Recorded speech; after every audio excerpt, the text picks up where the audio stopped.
As per the previous experience what I had, if you got this kind of mail, so your visa decision will be delayed. Frauds is going on actually in market, like don't pay to the university, pay to us, will pay to university.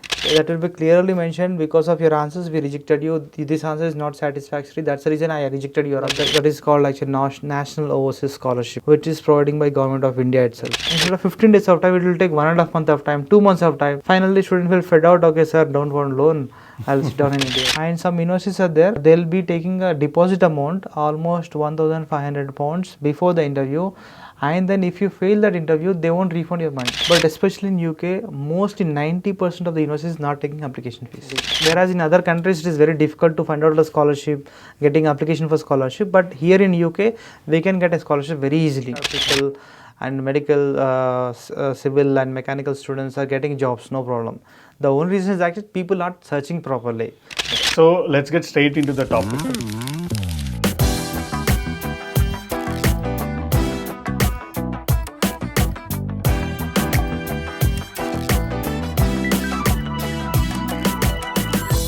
Hi, hello, and welcome to the brand new podcast about overseas education, powered by VmapU, your go-to destination for all overseas education in India.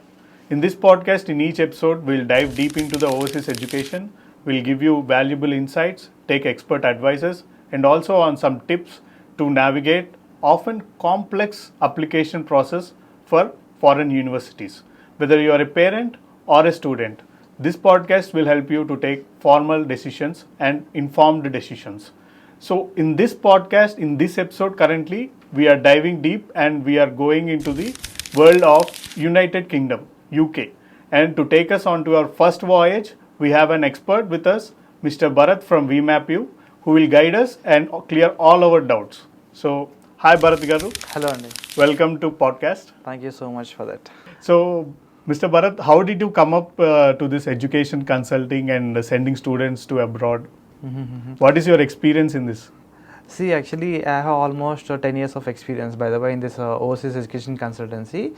So in 2012, actually, I used to work as a counselor, especially as a counselor. Almost 2 years, actually, approximately, I have started my career as a counselor itself. Like I used to discuss with the students, especially who are like to go with abroad education, only for study purpose, actually.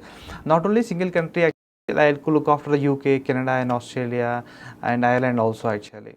So this for all 4 to 5 countries I used to counsel of students, those who want to study their bachelor's or master's in abroad, in any other country actually. So I spent almost 2 years of time, almost 2012 to 2014. I spent 2 years of time to guide the students and doing counseling and talking with the parents especially, because you know actually parents won't accept simply actually as student accepts, because they don't want to more clarity. Yes. So I used to speak with parents as well as students also. So after that actually almost 2 years of counsel I did, and then I used to head a team actually, and then I was specialist in this consulting part actually, especially in these 4 countries, like especially for as I say UK, United Kingdom is a specialist actually I am from. Yeah. So I look after the entire process, I guess, from university selections to till he got a visa and accommodation, everything else. Oh, that's cool. Yeah. So let's get straight into the topic. Yes. So why UK? I mean, is the hype real? Because many students are preferring UK nowadays. Yes. So why UK? Is the hype real? Is what I want to know. See, why UK in the sense, we have many reasons, by the way, actually. It will take almost 1 or 2 hours of time to discuss about why UK. But I'll tell you at some least top reasons. Yeah, top reasons I definitely want to tell you, because not from my side, students end actually, because students who went to UK, who want to pursue UK, they have set of points actually towards UK actually. Because of that reasons, especially they want to go for UK. So I like to highlight some reasons actually, by the way. Actually, people who want to go for UK, the major reason actually is saying that actually it's an European country, part of European country, and most first reason is that actually the fee structure and safety of the countriness is very important actually, because nowadays people, even parents also thinking like whether his son or daughter going to some other country. This is very far from our country, India. So are they safe or not? Okay, they are going for studies only actually. Ultimately, safe is very important, right? So safe is very important. So UK is the safest country, one of the safest country. And UK is English speaking country, because people want to go for English speaking country only, not like French or German related countries. Actually reasonable actually in UK when compared to any other country, very reasonable. And the people who are going for UK and they can study well and they can get the masters very easily. This bit of hard work actually, if they run, then they'll get a master's degree. And foremost thing is that they can earn money actually over there while doing part-time jobs, by doing studies as well as the part-time jobs. This is one more reason actually. So, how about the job opportunities currently in UK? See, when coming to job opportunities, they're good actually, to be frank. Actually, they're good.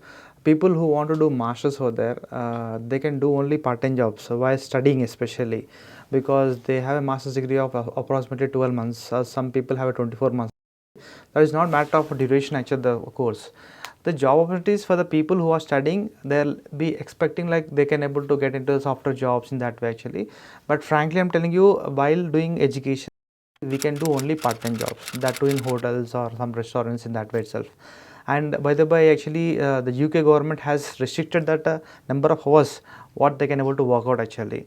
They have restricted only up to 20 hours per week. Just that means actually just 20 hours they need to work. That's a legal thing actually. So in this 20 hours only they need to work. Whatever the work they want to do, students, they can work while studying actually. After like in the holidays, like vacation period, like in summer holidays or Christmas holidays especially, students used to get almost 1.5 months or 2 months of time actually. At that time, yes, student can able to work for 24/7 actually. By the way, student will be working actually 10 hours, 12 hours they'll be working. They can earn money over there actually. So this is the job opportunities actually while studying. After studying, as we know, UK government is giving 2 years of work permit. We can say like post-study work permit. Actually. They're giving 2 years of post-study work permit. In this 2 years of post-study work permit, student can able to do full-time job. Okay. So there is no restrictions like you can work for only 20 hours or 30 hours, something like that. They can work for a full-time job actually. Okay. So this is what job opportunities.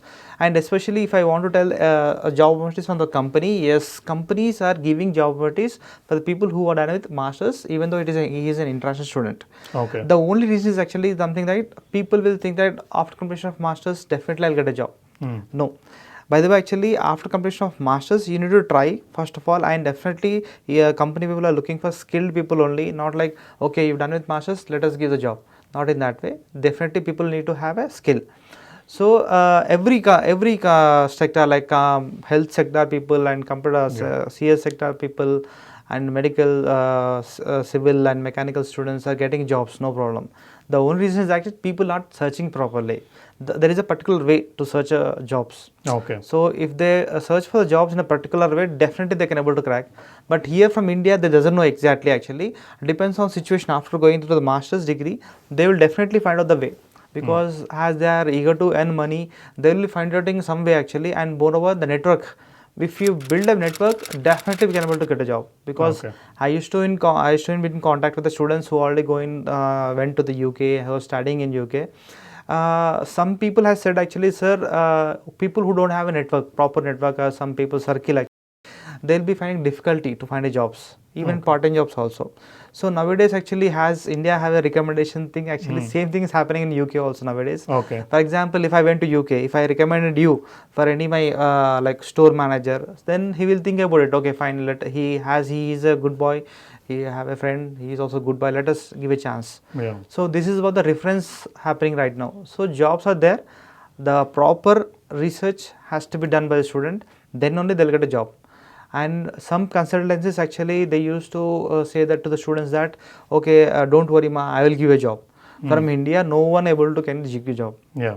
So ultimately student needs to go to UK and then they need to search for jobs. So there is no option applying through online from India itself. So we will get a job prior to going to the UK and it will be a safe sign. Not in that way. It is not a hotel or something else. Yes, yes. We can book our accommodations, but we can't able to book our jobs. Yeah, that makes sense. So develop a skill set and there are vacancies available. Yes, of course. You can go and apply for all the jobs. Yes. Okay. So the UK is famous for its language. Yeah. So English language. UK is famous for English language. Yes, yes. So for a student or for any person who has completed degree here, should he or I write some exams to get into UK? Like I heard about IELTS, Duolingo, etc., etc. Yes. So should I have to write some exams from here or? See, actually, as you know, India is not an English-speaking country. Yes. As we are going to the English-speaking country like UK or Canada, any other country will feel that, okay, as this guy is coming from India, which is not English-speaking country, whether that guy or girl, anyone actually, can able to understand English or not. Can able to understand, as well as can they write English, can they attend English exams, all these things. They have a doubt actually. Yes. So that's the reason English speaking countries, especially English speaking countries, they want international students to write any exam. Okay. Because they want a proof actually whether they are eligible or not. So depends on that actually. They have some certification programs in India. They can able to write an exam like IELTS. One is a popular exam actually. IELTS is an exam, and Duolingo and TOEFL, PTE, all these kind of exams are there in presently in India. Yes. Indian market actually.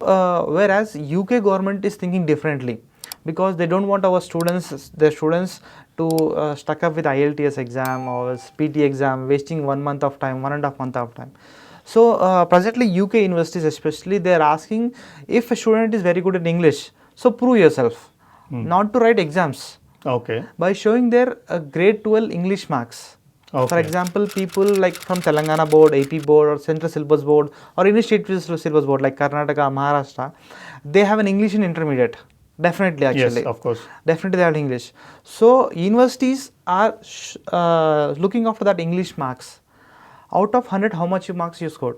Okay. For example, if you scored almost 70%, 70 marks or 60 marks in first year, second year, if you scored that much of marks, actually, yes, UK universities are accepting and considering that marks, and they cannot asking their students to write IELTS or PT exam. Okay, interesting. So people, I guess, every person have a 80% in English marks, because it's very easy in intermediate. Yes. We can definitely score the good marks. But I can tell you, some universities are there still in UK, some very good universities I can say, or some universities, they have some restrictions actually. For example, let us take a university called University of Exeter. It's a very good university, by the way, actually in top ranking university it is. They are considering Andhra Pradesh board intermediate English mark. They are not considering AP Telangana board. Oh. I really don't know the reason actually. Maybe they don't know that our state has been divided. I don't know exactly what has happened, but yes, some universities are accepting Telangana board, but especially this university as considering some state board syllabus intermediate marks only. Okay. Like Maharashtra they are considering, Karnataka they are considering, AP also they are considering, Okay. but not Telangana. Okay. And also they are considering Central Syllabus Board, CBSE. Okay. Even actually in Hyderabad also, some people used to give their intermediate in CBSE syllabus and this syllabus, actually not state syllabus. They are accepting those scores. Okay. So they are asking at least 75% in intermediate English marks, first year and second year in that way. So if you got 75 marks, yes, that university, very good university, it is a reputed university. That university accepts a student without writing any English exam.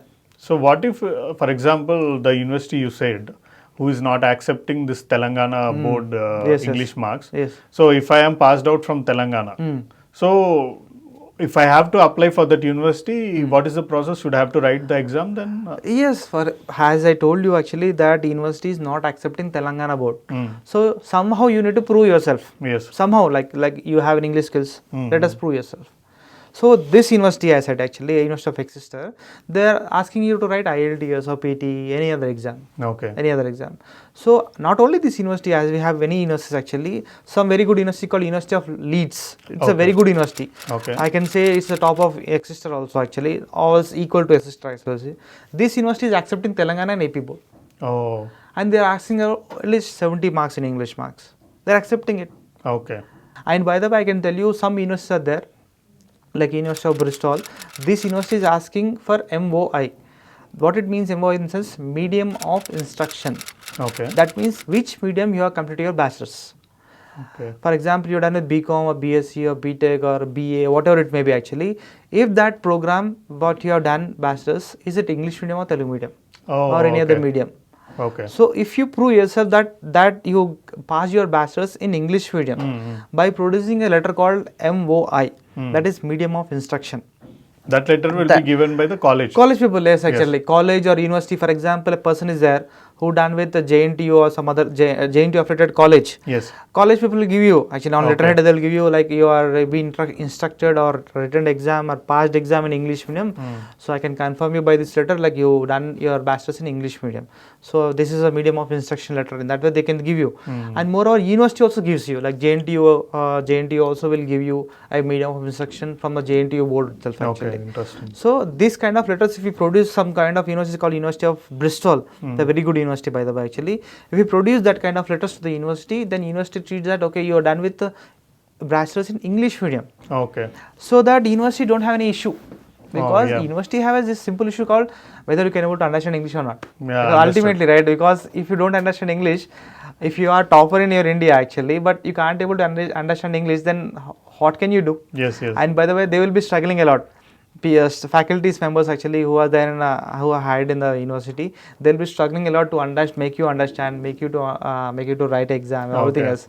And by the way, you may have a knowledge, but you can't able to write English, you can't able to speak English. In the sense, it will be difficult. Yes. You can't able to communicate with the faculties at least. Yes, yes. So how come you will clear your doubts? Yes, yes. So that is the reason actually most of the English speaking countries want to know the students whether they are good at English or not. Okay. So I can tell you in UK, getting IELTS waiver is very easy actually by the way. Always if you don't have an intermediate English marks, some people will be doing diploma. As you know, like after 10th they will do directly diploma instead of intermediate, 3 years of diploma it is, and then they will do the BTech, Bachelor of Technology. So those people don't have any intermediate actually. So how can they prove? Yeah, of course. They can't prove actually. So they have a different method actually. Again, producing MOI, medium of instruction, letter from a college saying that you are done with your bachelor's in English medium. That is also accepted. But I would like to tell you that many people used to think that if I wrote any English exam, will I get a scholarship? So no, English only for whether you know English or not. Okay. Nothing for that is not related to any scholarships. Yes. So what about exams like GRE, GMAT? They are compulsory, right? No, it is not at all actually for UK especially. See, GRE, GMAT, these exams are not at all compulsory for UK. The reason why they implemented this kind of program, like this kind of exam, GRE, GMAT, in sense, some universities, they will get huge applications actually. Even they can't able to review the documents also. Because of this reason, they have made one filtration, that is a GRE and GMAT. GMAT especially for MBA guys actually, but GMAT is GRE is something like filtration process, because people who done with the mechanical engineer or civil engineer, CSE actually, they will find difficulty to crack this GRE exam, because in GRE what they will cover AVA, that is related to English completely, and verbal, that is also covers to completely deep English, and mathematics. Okay. So these are three contents actually which is covered in GRE. So how come the BTech students who have core of mechanical, civil or CSE, they won't look after the mathematics that much not actually. Not necessary. Yes. But GMAT, yes, for MBA especially, very few universities are asking for GMAT exam. But GRE not at all actually. Only for other countries like USA especially, they are asking for GRE or GMAT exam. Okay. So without writing any language test, without writing any aptitude test, we can go for UK and pursue our masters. Exactly. Not only masters actually, in bachelors also they can do actually.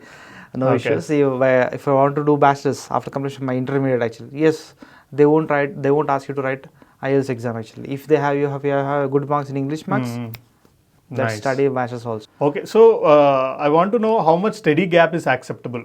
For example, I have done my BTech in 2021. Okay. And I want to go to UK in 2023. Okay. So this 1 year or 1.5 year, I have tried for some jobs, but I have not got any. Okay.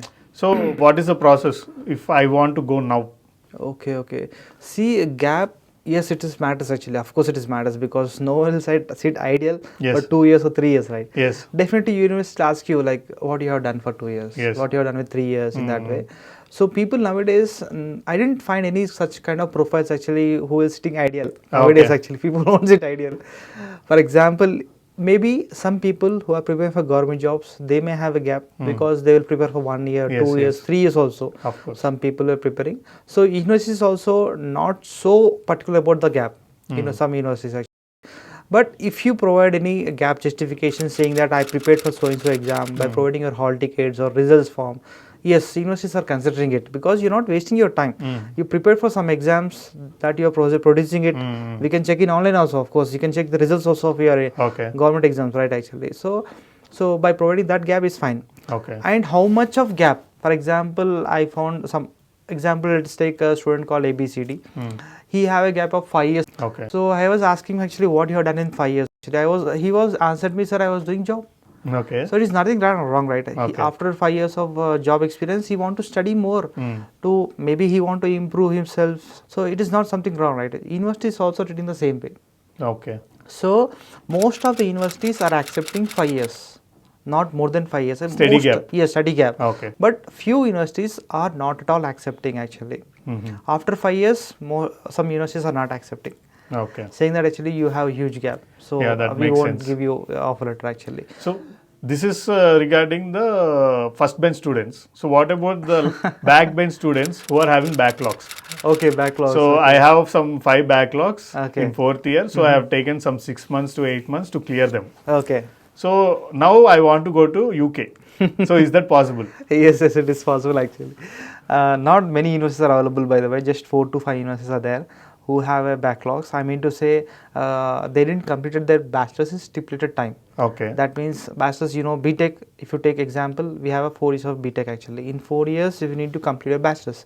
If not, you'll be adding a 1 more extra year, 5th year. You may complete your bachelor's in 5th year because of some backlogs issue or some medical issue. Something issue will be there, of course. People who have very intelligent, some people have a medical issue, right? They can't able to write the exam or final year.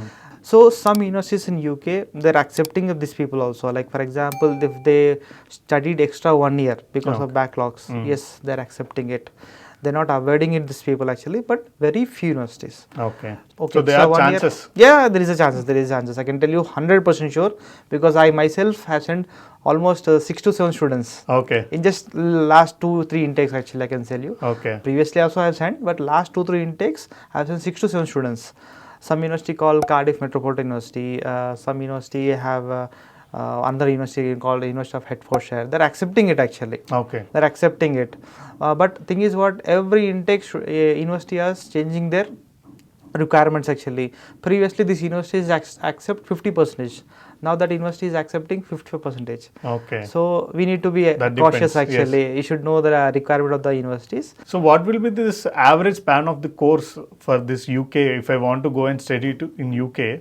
So if for example I want to go and study MBA in UK. Okay. So what will be my average span? The college duration? Duration you're saying about, okay. See, not average actually. Definitely student need to study 12 months of program 100%. Okay.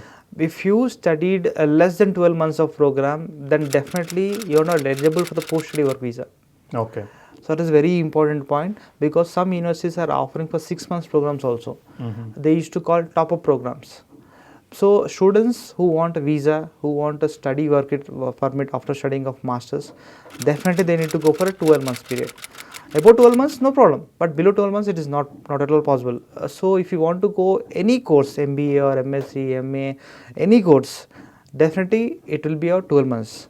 Additional to 12 months, some universities are providing some placements here, like industrial placement, industrial practice. So additional 12 months will be there actually. So I should be prepared for 12 months to study. Exactly, there. Minimum 12 months. Maximum you can go for 24 months also. Okay. Or 18 months, 16 months programs also available, but not below 12 months for sure. Okay.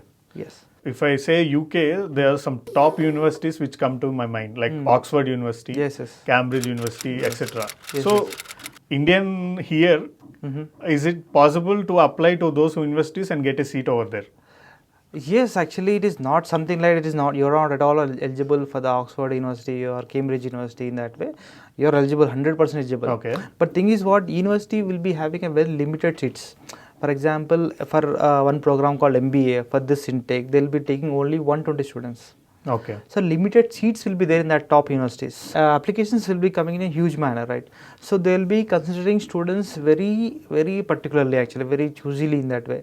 So that's the reason many students are tried for the Oxford University or Cambridge University, but very few students will be getting admissions to that university.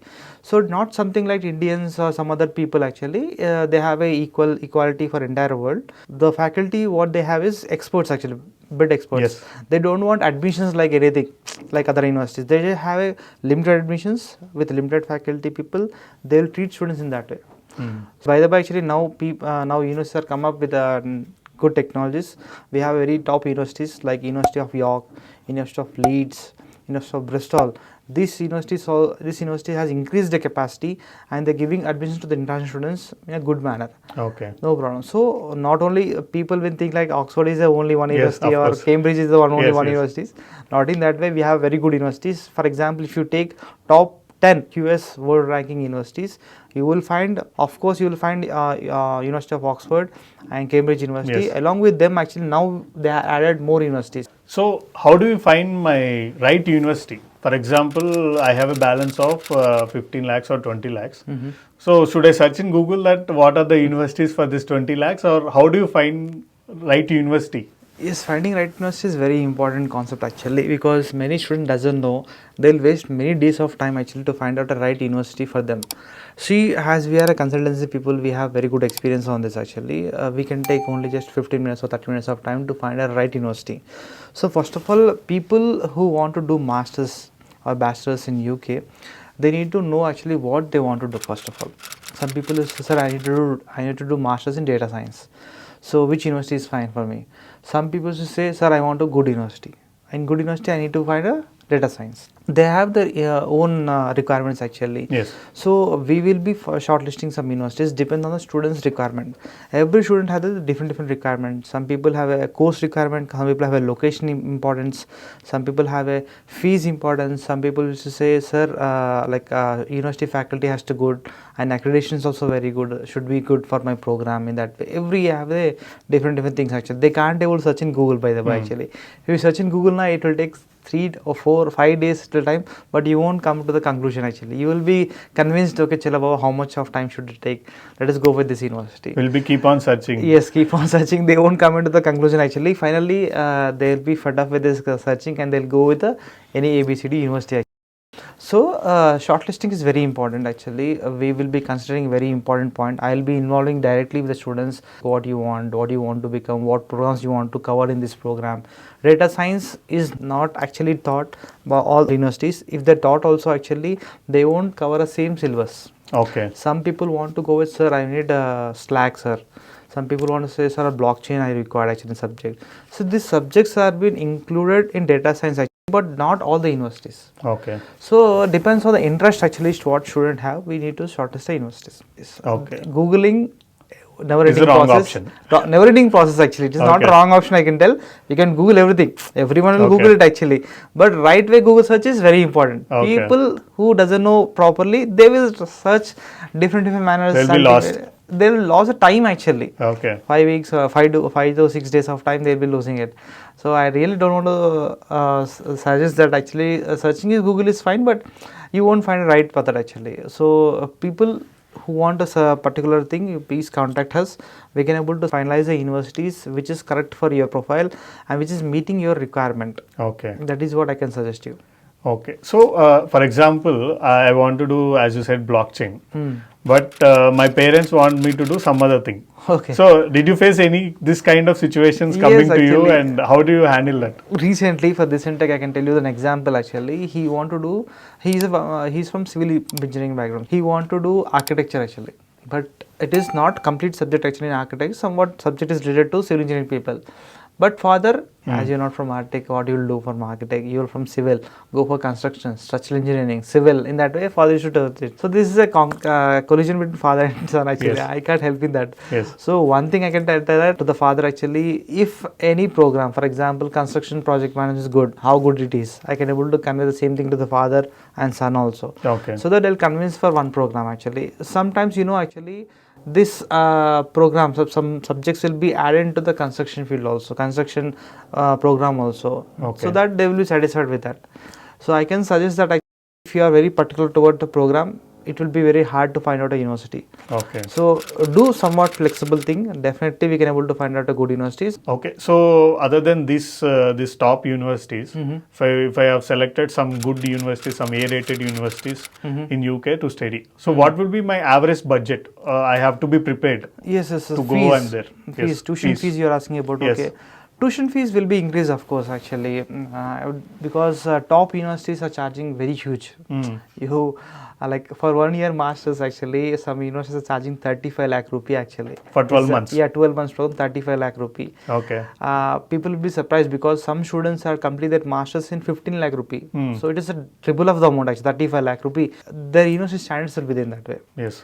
People who got 35 lakh rupee, they will be enrolling in that university. Even myself, I sent almost 3 to 4 students for the top universities which are charging almost 30 lakh rupee. Okay. He was very particular about the top universities. He was a good guy. They're prepared to go there. So he went for one university called University of Bristol. That university is charging almost 28 lakhs to 32 lakhs in that way. Oh, this is only just tuition fee. Yeah, just tuition fees actually. Okay. Examination fees is different and accommodation fee different. Yes, Living yes, expenses, yes. all these things is different. Yes. But he gone for that university. Okay. University also given the admission. He went for the university. He got education loan, by the way. Actually, no issues with that. But some universities, I can tell you, some top universities are encouraging students who have a good merit score. Okay. I can tell you, if people have a very good merit score, they can try for a scholarship from the universities. Students are going for that university. For example, University of Leeds, one student got 4,000 pounds of scholarship. Okay. University fees is 26,000 pounds actually. She got 4,000 scholarship actually for her. That means it is approximately 22,000 pounds. Yes. See, 26,000 pounds is 26 lakhs above. Of course. And she is getting around 22 lakhs. Okay. It's a very good amount, a decent amount. That is a top university. So you need to choose a university which is giving a scholarship. Okay. Top universities are giving scholarships nowadays to the engineering students. You can choose in that way. So to balance my budget and the university, scholarship plays a pivot role. Yes, scholarship. Yeah. So I want to know what is the minimum fees. For example, 10 lakhs, 15 lakhs. What is the minimum fees to study in UK? See, presently for this 2024 actually, I have found some universities which are charging a decent fee structure like 14,000 pounds. Or after scholarship, they may get a 12,500 pounds by giving scholarship. So that are good decent university only, not a bad university. By giving scholarship, they will encourage the students to get into those universities. So universities are charging minimum to minimum is 12 lakhs. Okay. 12 lakhs is the least amount actually, I can tell you. And average, I can tell you, 16 lakhs. Okay. So 12 lakhs is the least fees and 16 lakhs is the Average fees. Top universities are charging 25 lakhs. Okay. So people want to study in a decent university. Yes, they are eligible to study with a 15 lakhs of package also they can earn. So what is the top fees you have seen in your experience? That is what actually 35 lakhs. 35 lakhs is the top fees actually. Even student went for that university. Okay. And UK is famous for multiple programs actually. For example, mechanical student is there, mechatronics is a separate masters is there, mechanical is separate masters is there, aeronautical is there, robotics is something separate masters are there, not subjects actually. Okay. So UK is very famous for multiple options in one sector. Okay. Civil, we can find n number of actually, mechanical and computer science, n number of programs are there, which is directly providing masters actually, not a subject actually. So don't worry, UK have a vast number of courses options. That makes sense because people are going to UK because of this n number of courses we have. Yes. So whenever we used to recall the name United Kingdom or England, Yes. so MBA is the main thing which comes to our mind. So is it still famous there or? Yes, it is famous actually. You can say like almost 15 years or 20 years before also. If you see from like who have an age of 50, they used to say I done with masters like MBA from London. Yes. So okay, MBA done from London, that's it. Because MBA is very famous in UK when compared to any other country actually. MBA, especially masters in business administration or management programs or business programs, all this business and masters are very famous in UK. Either it may be a civil point of view, either it may be hotel point of view, hospitality, what I mean to say is, or as health sector also, Yes. because we can find number of programs in management field in different sectors actually. Okay. So I can tell you, the past almost 15 years before also MBA is famous. Now they are increased demand actually. Many universities are providing MBA program. Okay. So now MBA is very famous in UK actually. Okay. And it is creating a much more importance nowadays in worldwide actually. If you done MBA in UK, that's Okay. big thing actually. So what are the top MBA universities? For example, for a reference, if I want to know, in UK, what are the top MBA universities we have now? See, MBA universities, previously we used to talk only 4 to 5 universities actually, like almost 10 years before. Now almost all the universities are investing a lot in infrastructure point of view or faculty point of view for MBA degrees, because most of the international people want to do MBA in UK. Okay. So previously just 4 to 5 universities are there, now increased a lot. But I can tell you some universities which are very famous in for MBA. For example, University of Essex is one of the good university for MBA program, and one more is Cardiff Metropolitan University, and University of Bristol, and University of Law, and Imperial Business School, and Brampton University. These are some good universities actually which are providing MBA program, and Coventry University. These all the, I can tell you that many universities are there for MBA, many universities. Okay. Yes, they are providing MBA degrees. So what about this MBA courses? So how many courses are averagely provided in UK? People who want to do MBA, they can do MBA with specialization actually. For example, you are civil, you have MBA specialization in construction management. Okay. That is specialization, so that won't deviate your core concept actually. So you're doing MBA with construction management. Okay. And some people from IT background, like CS background, they are doing MBA with information technology. Okay. Specializations, what I mean to say, specializations. So in UK especially, there are vast number of specializations are there in MBA. Okay. They are doing it so actually. Many universities are there. General MBA is there actually, by the way. Along with general MBA, universities are providing specializations in MBA. Okay. And many people nowadays actually asking one small dot sum, saying that, sir, am I eligible for MBA? Everybody, even he or she is from B Pharmacy background or BA background, law, LLM, LLB, what have done, bachelors, they are eligible for MBA. Okay. No issues. So I can definitely say that people who want to do MBA in UK, we have a number of options actually with the with any educational background, we can pursue MBA in UK. Yes. So what is the span of courses? Time span actually, I can tell you that 12 months is a minimum time span actually for the MBA people. And moreover, along with 12 months, there are some universities which are providing placement year also. That means 24 months program also is available for some universities in the MBA programs actually. Okay. So I heard about this hospital management, hospital administration is booming currently in MBA in UK actually. Yes, actually in UK, along with this core like computer science or civil and mechanical and electronics in that way. Presently, UK is very famous for science-related background students also. Science and healthcare, especially health-related things, because we can find a number of courses actually, especially MBA healthcare management, because who want to enter into the management sector in healthcare, they will be getting good salaries actually in India as well as on abroad. So they want to do in this kind of courses, because this courses is not available in any other country. Only in UK we can able to find healthcare management or public health concepts actually with MBA rated. Okay. So who want to enter to the management sector, who want to establish their own company and related to healthcare, they can enter into this MBA healthcare programs, and with a very good fee structure and a decent fee structure, what I mean to say is, and very good universities. Okay. Some universities are providing along with placement year.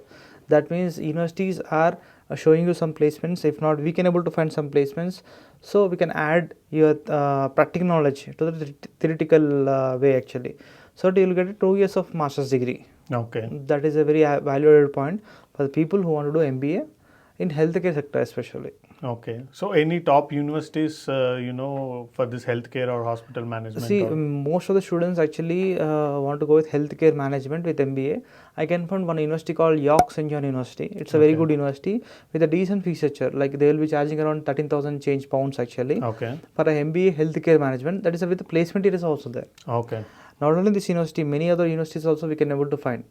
But MBA with healthcare, very rare, we can find some universities, and very good universities actually, and good program also, by the way. So what about the MBA in HR? Yeah, MBA research is very common actually nowadays. Okay. People want to do MBA in HR or accounts in that way, and finance sector. Finance.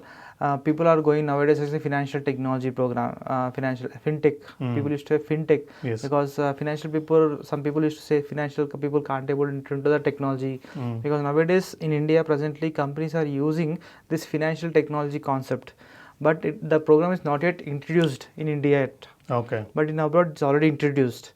So people who want to get into the technical field in financial sector, they can choose this program actually. Okay. Especially a university called Anglo-Ruskin University. That this university is providing financial technology program in a very good manner. Okay. Not only this university, Anglo-Ruskin University is there, Ravensbourne University is there, Regents University London. These universities are very good at a financial technology program. Okay. Like some universities have a combination of MSc financial technology, some universities have a combination of MBA with financial technology. So what I mean to say is the mix of combination is very huge in UK. Okay. That kind of combination you won't get anywhere actually. Yeah, You understand. can consider USA, Canada, as well as Ireland, any other country also you can take. Combination of course mixing is only available in UK. Okay. So how to approach for an MBA in UK? For example, I have completed my BTech. For example, I'm in 4th year, or I have completed 4 years of my BTech. Okay. So can I directly apply for an MBA, or should I have any job experience? See, frankly, I'm telling you, universities have some requirement here. Some people know, some people doesn't know. MBA for freshers is not at all encouraged in UK. Okay. Very few universities, I can say 6 to 7 universities are giving admissions to the freshers people. Freshers in the sense without job experience. Without job experience, I mean to Okay. say. For example, if I passed my bachelor's in 2023, I want to go MBA right now in this year. I don't have any experience. So UK universities, some universities only accepting your profile. Okay. 6 to 7 universities hardly. We have hundreds of universities in UK, but only 6 to 7 universities are accepting this kind of profiles. Okay. So we need to stick that universities only actually. But if in case if you have a 2 years or 3 years of management related experience, like it's a marketing point of view also, or team leader also, anything is fine. Designation, what I'm trying to say is they're eligible for MBA program Okay. in almost all the universities. But With without job experience. With job experience. But if you don't have experience, few universities are available. Okay. That is a fact actually which we need to digest, because most of the students want to go for MBA. Like for example, as we done in India right now, who done with BCom or BSc, they want to enter to the MBA, they can easily enter, no problem. But in UK, no, it is not possible actually. They need some experience. It's a bit difficult without experience. It's Yes. suggestible. How many years of experience do you suggest? 2 to 3 years. 2 to 3 years. 2 years is a mandatory, 3 years is enough actually to Okay. get into MBA. But one more interesting fact that students doesn't know actually. Some people who done with intermediate and they don't want to continue the education because of family issues, financial issues, all these things. But they are doing job. After intermediate, they started the doing jobs, small job, big job. Finally, they are in a manager position actually. Some store manager, some job, like, because they don't have education qualification, but he or she has a very good experience. They can directly apply for MBA Okay. without a degree. Understood. Experience matters. Experience matters actually. So those kind of degrees, those kind of masters also available in UK. They will get a visas also, because that program is specially designed from them actually, because Okay. universities need to build up a people who have a practical knowledge, right? That is the Yes. reason. And some universities have a program called exclusive MBA program. Okay. MBA exclusive or exclusive MBA, people used to say actually in UK, in some universities. What it means actually, exclusive MBA in the sense, people who want to go beyond the MBA, Okay. or people who have very vast experience, 10 years experience, 11 years experience with a degree, they can enter into this kind of programs. Okay. Exclusive MBA, that's a very toughest program and more competitive actually. Okay. People who have very good experience, they can enter into this program. Very So- few universities are providing this actually. What is the bandwidth of fees for this MBA in UK? For example, what is the lowest and what is the highest? See, as I told you actually previously also, bandwidth for every program is same. Same. No Okay. issues actually. No issues. For example, if you do MSc, 15 lakhs, 16 lakhs, what I told you, 16,000 pounds, 15,000 pounds. If you take MBA also, same thing will happen actually, 15 lakhs, 16 lakhs. So I can say the fee structure for MBA is not more, not less also, average. We can able to find out in 12 lakhs, 13 lakhs, 15,000 pounds also, we can find. Based on the university and course you select. But scholarships matters a lot. Scholarships. So in MBA, we get scholarships? Yes, of course they will get a scholarship. Actually, some universities exclusive, they're giving scholarship for MBA students. Okay. You know, for example, take a university called Roehampton University, Samjo. Like this Roehampton University is located in London actually. So this university is giving more scholarship for MBA people. Okay.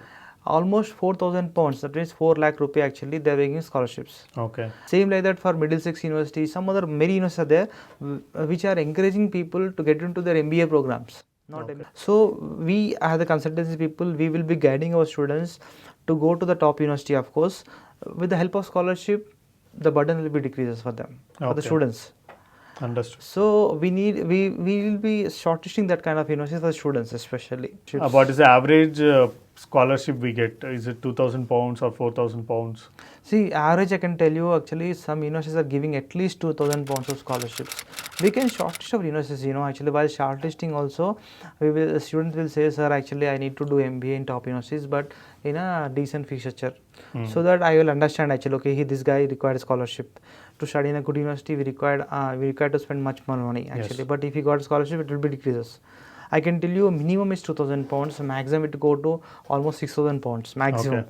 But average, I can tell you 3,000 to 4,000 pounds, definitely you will get a scholarship. Okay. Even universities in UK actually, they divided the scholarship point of view in this manners like, okay, he's from India or international student, definitely will give the scholarship. Okay. If not, actually they'll go with a bachelor's percentage. How much he got? 65 or 70 or 65? 70, 60.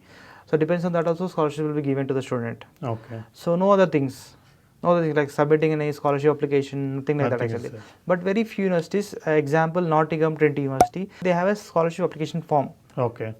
In that form, you should tell them actually why you are eligible for a scholarship. Okay. You should inform them in a kind of statement of purpose manner actually. Like you should write something else about you, what is your financial status, if you got scholarship, what else you'll be getting actually, okay, and how it will be helpful for you to concentrate on studies, all these things we should write actually.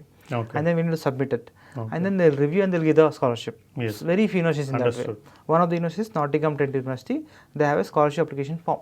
Okay. So these MBA courses, as discussed, we doesn't need any GMAT. No, actually it doesn't require GMAT. GMAT is not required in the UK, by the way. But at least a few universities, I can say, very few universities are asking for GMAT. That too, they are ignoring it actually in coming days. But as of now, I didn't find any university. I didn't find any university who was asking for GMAT, and we stopped the process for the MBA program. We applied for top universities also. They are giving admissions without GMAT. Okay. We can find definitely a good university for MBA without GMAT. 100% is sure. So after I complete my 12 months of course or 24 months of course, so how are the jobs available? Okay.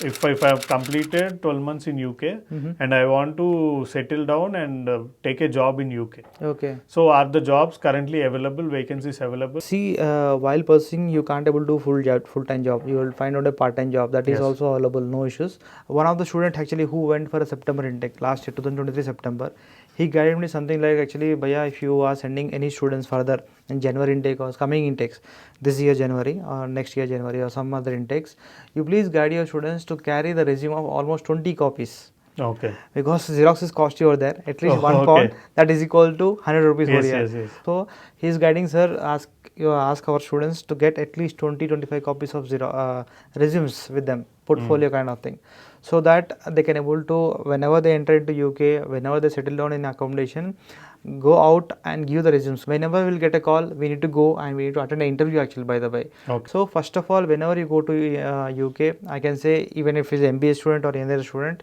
definitely for a part-time job, you will get only small jobs. That jobs is only given for you by UK government to sustain in UK for living expenses, not to pay fees actually, by the way. Yes. So, and after completion of the course, depends on university circle, depends on their practical examples, practical knowledge, they can definitely get a job actually. Okay. Because management is there for everyone. Even it's a software company, manager is there. Even it's a mechanical company, mechanism is there, manager is there. So management is there everywhere. You just learn a MBA program with a very good techniques and practical examples. So post MBA also there are vacancies available, but yes, we need to find it actually. Find it out and we need to get them know our skill. Yes, that's it. you need to involve with the university in a practical manner. Okay. Now we should start thinking with the faculty, you should work with the faculties, so that we can able to have a knowledge, so you can able to build up a circle. Mostly circle is very important in UK in a present manner. As of now, I'm telling you, circle is very important. Networking, building our network is very important. Just studying and getting part-time job, earning money, having food, does not at all matters actually. Now we require to maintain a circle, networking. Like people need to contact, you need to contact the people, you need to keep on the market actually, getting a job opportunities. That is the thing actually. So what is the average salary a person can expect if I qualify MBA in UK? See, I can tell you, because most of the students are in contact with me nowadays. They have told me, I took a random opinions from different students actually. But average, I can tell you, like while studying, as we're doing part-time job, we can earn at least 1 lakh rupee for sure. 1.2, 1 lakh 20,000 rupees, 1 lakh rupees for sure actually. That will be come for living expense only actually. Some amount you can able to save every month as a part-time job legally, because the pound value is very high over there. So that is the reason actually I can tell you, earning point of view is very good. But thing is what, you need to take initiative first of all. You need to take into the market, so you need to work over there. Then definitely make the money. Okay. After completion of a master's degree, okay, in a post-study work visa, you will get at least 2.5 lakh per month. Okay. Per month you will get 2 to 2.5 lakhs for sure actually, because you will be getting 1 lakh rupee minimum while doing part-time job. If you do full-time job, definitely you will get 2.5 lakh of package actually. But thing is what, you need to keep on searching a job opportunities. That is a what. Okay. The competition has increased. Many students are going because of job opportunities, earning point of view. So you should be in a competitive manner. Yes. Then only we can find it. Okay. So MBA is famous, I understood. Yes. So what about MS? Okay. MS is generally, I hear that people go to USA. But I am recently hearing that people are going to UK also for doing MS. Yes, yes, yes. So what is the condition of MS in UK? Is it preferable? Yes, of course it is preferable actually. People used to say MSc, it is Master of Science, MSc. Okay. Previously, many years before actually, MBA is the only program which is famous in UK, people used to say. But now everything is changed actually. Yes. And universities want to earn money, obviously they have increased the infrastructure and faculty members, and some other facilities also they are provided actually. So now as MBA is famous in UK, now presently MSc is also famous in UK, I can tell you. In all sectors, like not only in computer science, not only in civil or mechanical point of view, in every subject actually, MSc also famous in UK nowadays. They have very good equipment actually in UK universities. Okay, so I heard there are many, as you said, many MS courses. So what about if one person from mechanical want to join MS in artificial intelligence? Okay. So how should he approach, or how should he go about it? See, as you told me, like person who done with bachelor's in mechanical want to enter to the AI, artificial intelligence. Yes. Which is from background of computer science actually. Yes, yes. But he don't have any computer knowledge. For example, if he don't have any computer knowledge, he can't able to apply for a AI first of all. But some universities are providing conversion courses that we used to call as MSc Artificial Intelligence in bracket conversion course. That means any background student can able to apply for this program. Okay. Because this program modules, I mean to say course content, are designed in such a way that any person can able to understand this program. Okay. So conversion courses are very rare in UK. You can find only few universities actually, conversion courses. So what I suggest is that not suggestible for them actually. Okay. But if they have a very good experience of 3 years or 4 years or 5 years, we can convince to the university saying that even though I am from mechanical background, even though I am from civil background, I am interested for computer science. Accordingly, I have learned some programs in our home country and I have certifications for that. Accordingly, I have secured a job also. I am doing very good in job, almost 4.5 years, 5 years I have experience. So I want to enter into the UK and do masters in computer science, not mechanical. Okay. Yes, in that case, if university convinced, definitely they can enter into the directly computer science program, not a conversion course also. Okay. But people who don't have any experience, they'll go for conversion course. Okay. But I feel that actually conversion courses are good only, no problem, but bit risky actually. People have an interest but don't have knowledge about it. Yes. If you enter into the conversion course, university may give you offer letter, but visa point of view, if embassy or visa interviewer feels that, okay, how come you will learn for artificial intelligence, even though it's a conversion program. Okay. So in that way also they'll think actually, do you have an experience? How can you cover? how can you pass this exam, how can I believe that you will pass the exam. In that way, all the questions will arise in their mind. Okay. So I really don't want to suggest conversion courses. I feel that if you are from mechanical engineer, go with mechanical. If not, if you have valid experience with a good certifications, then you can apply. And to be frank, with that actually we can convince our university as well as embassy people also, saying that I have experience in this way. If you have job experience, roles and responsibilities, definitely he will convince of yours. Okay, he's from mechanical might be, but he have a very good experience of 5 years, 4 years of experience. He can do it. Okay. Because you have practical knowledge now. So what about MS in cyber security? Is it suggestible to do MS in cyber security? MBA cyber security, data science, data analytics, AI, anything is fine, no issues actually. I can tell you now, same thing actually, has MBA is famous in previously, now MSc also very famous in UK. We can find multiple companies which are related to IT companies in UK. Some companies which are there in India right now, they are based from UK only. Some companies, not all the companies I can tell you, some companies are developed in that way. Okay. We have some companies. Previously, there is no actually, but presently, yes. So what I want to suggest is that actually previously it was there only MBA. Now the same thing is happening with MSc also. Okay. MSc is famous, cyber security is famous, data science is famous. Every course related to computer science are famous in UK. Okay. And some universities, by the way, actually I can tell you, some universities are very famous for computer science. Okay. Because they kept a good faculty, infrastructure especially, to attract students for computer science programs actually.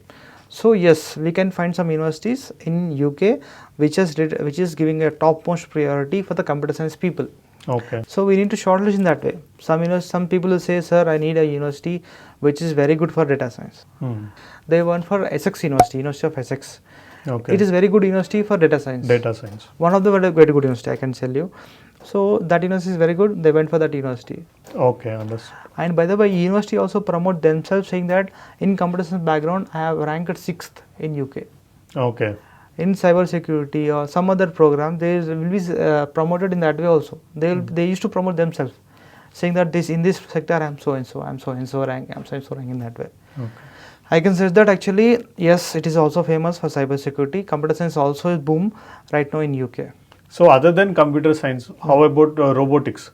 If a person wants to do MS in robotics in UK, so how is the situation over there? Is it suggestible? Yes, it is suggestible. Actually, as I told you, universities are dividing themselves in a sector-wise, subject-wise. I meant to say is, some universities are very good at civil engineering. Okay. Some universities are very good at computer science. Some universities are very good at mechanical and aeronautical. Okay. Some universities are very good at health sector. Okay. So we should divide the universities, we should segregate the universities in such a way that which program you want to do and which university is good in that. And I have an idea about it actually. Accordingly, I will suggest students. Yes. Because students have some particularity like saying that, sir, I want to do my data science program in top university.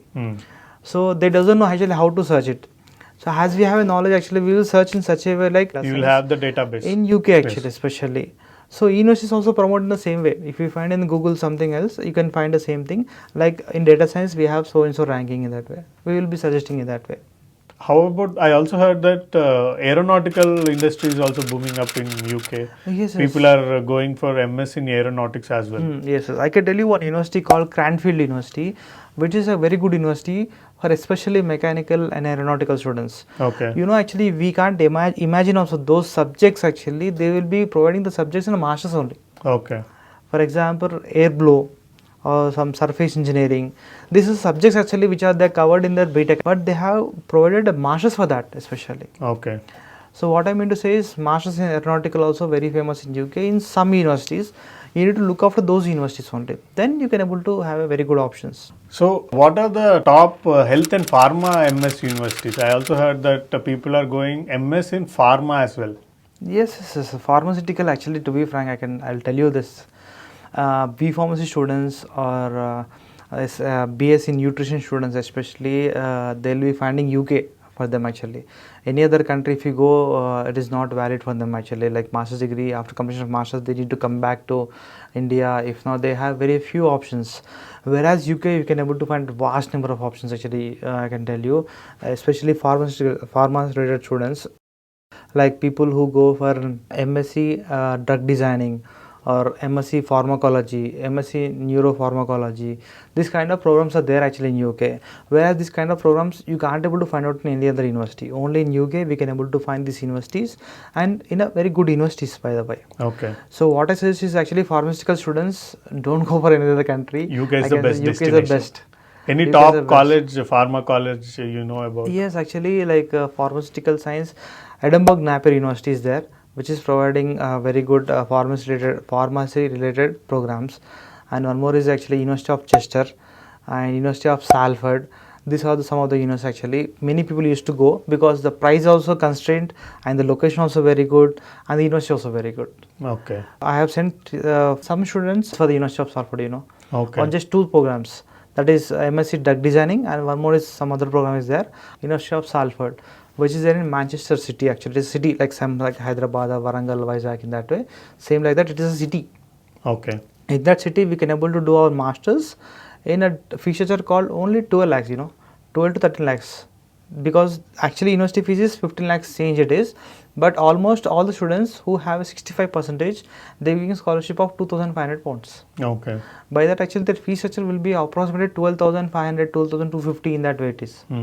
So University of Salford very good, and some students they went to Edinburgh Napier University, which is there in Edinburgh, Scotland country. Yeah. It is actually there. People went for drug designing. Okay. That is what the thing actually. So we can able to find number of programs actually for pharmacy. Okay. So how about the fee structure?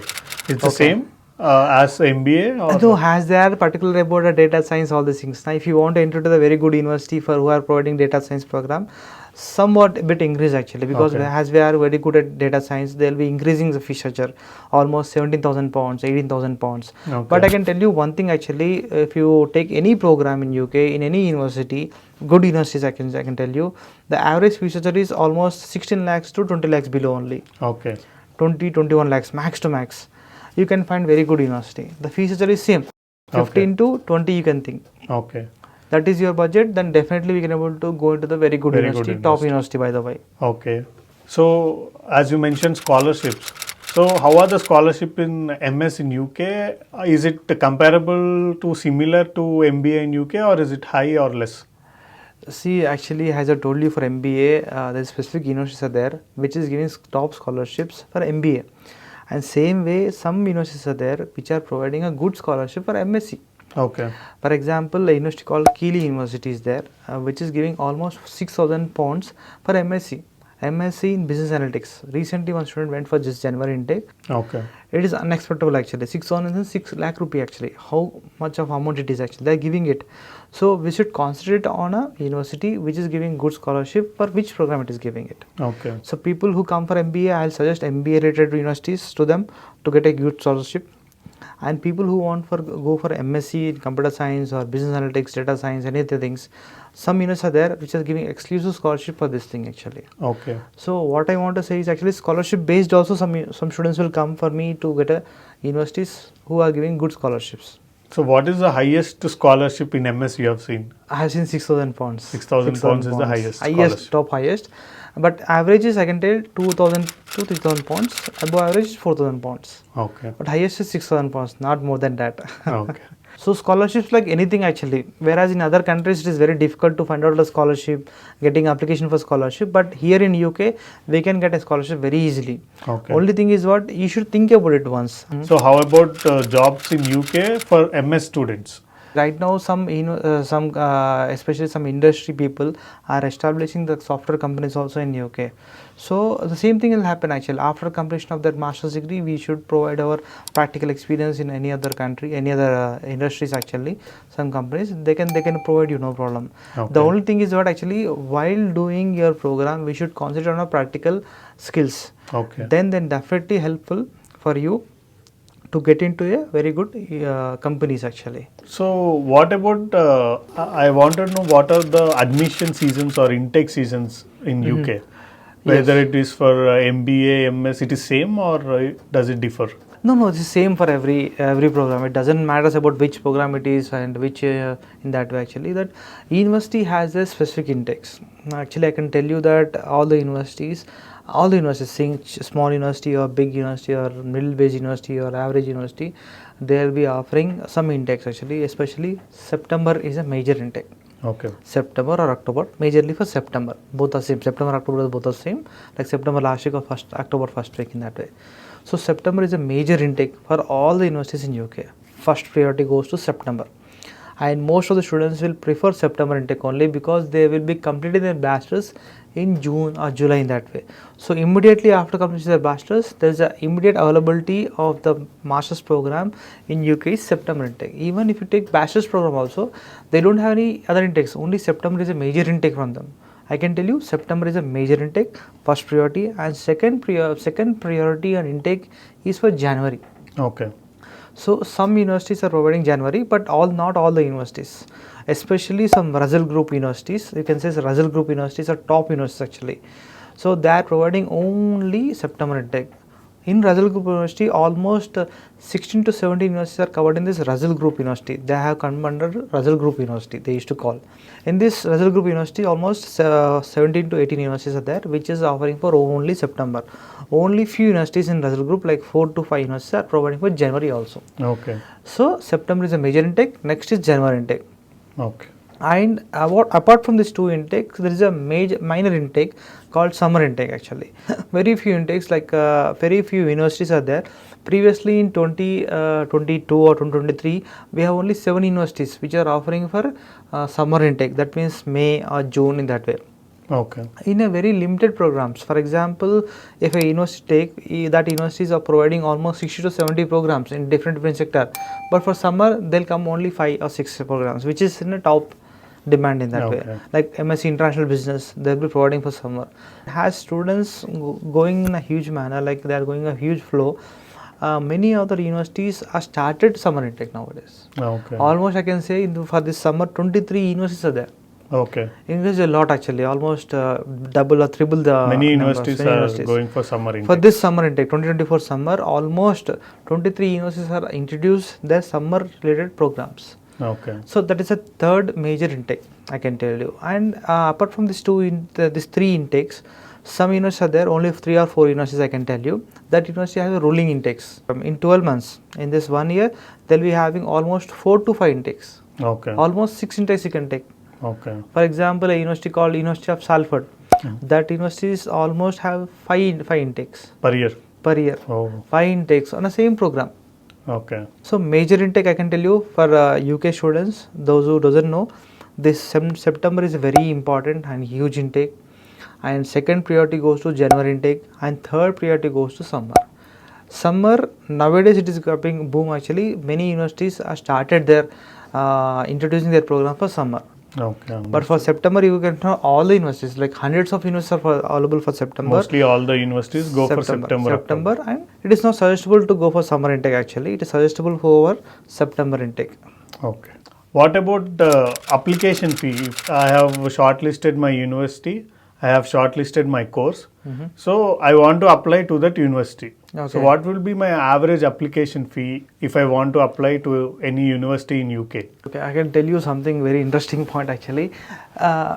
All the countries, I can tell you Ireland, USA, Canada, all the countries used to take application fees for multiple universities, programs actually. But especially in UK, mostly 90% of the universities not taking application fees. Okay. They are free of cost. They are not taking any application fees. Just few universities, like 10 to 15 universities are, not 10 also, like almost 7 to 8 I guess. These universities are taking application fees. Not all the universities. Okay. So there is no application fees for the universities. Okay. Free of cost. It is not something like if you are Indian, if you have a very good percentage, then you will get a scholarship, application fee waiver. Not in that way. Every student will get application fee waiver. Okay. So even if you take a top universities also, they are giving application fee waiver, no application fees. Okay. So very few universities, like 6 to 7 universities I can tell, they are taking application fees. For example, recently I have applied for a university called University of Southampton. It is a very good university, by the way. It is under Russell Group only. They are taking £50. Okay. Application fee. Application fees it is actually. For example, one more university called University of Glasgow. They are taking £60. That means 60 pounds in Indian currency, it is almost 6,200 rupees, 6,500 rupees it will be. So very few universities, I can tell you the names also. Actually, almost 6 to 7 universities also only they're taking application fees. All the universities are not taking any application fees. It's a free of cost. Okay. And there is no restrictions also. Some consultancies used to say to students that no, Baba, you're eligible for only 5 universities applications, 6 universities applications. They have made their constraint in that way, limitations, but no other limitations for the student actually. I can apply for 15 universities. So I can apply to any universities I want. Yes, there is no limitations. You can apply 20 universities also, no issue. Yeah, understood. But thing is what meaningless it is actually, Yes. because people will go for only one university. Because of one university you can't able to apply You for are 20 taking your universities. Right? confusion So carrying. we can apply actually. By the way, I applied almost 9 universities for one student actually. Okay. Because he have a constraint in that way. So his point of view, I didn't rejected that actually. I applied for 9 universities for one only student.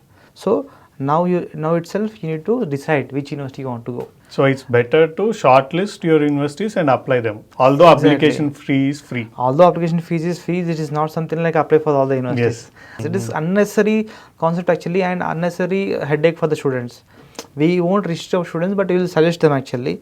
So what is your priority first of all? Finalize 5 or 6 universities, priority universities, and definitely the 6 universities he'll get an offer letter. Maybe depends on scholarship, maybe depends on location. He may take a decision later on. Yes. So there is no application fee, I understood.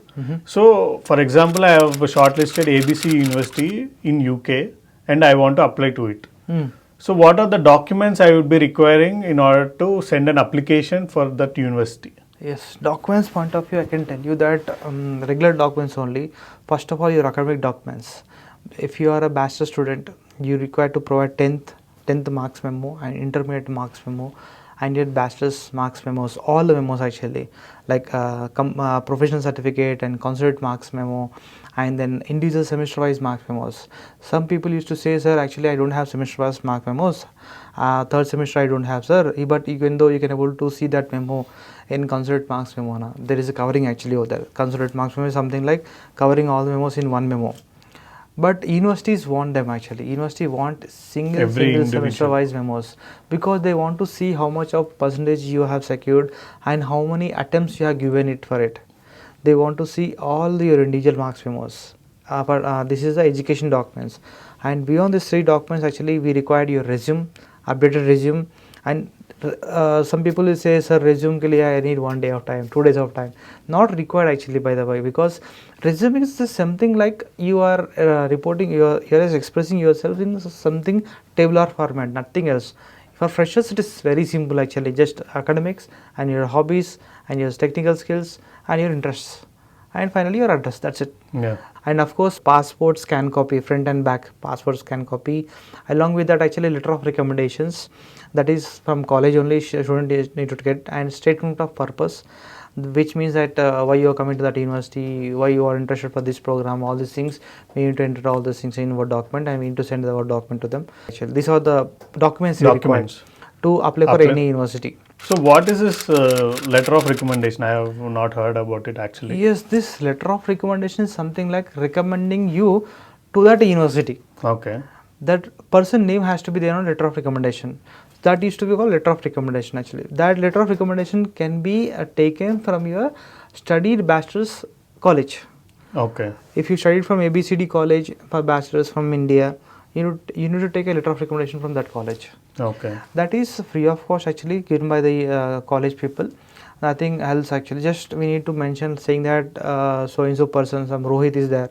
He was very good at computer science background. He was very good at computer science. Whenever we conduct interview, whenever we conduct this what you call seminars, he will be attending it very sincerely and he was prepared a lot.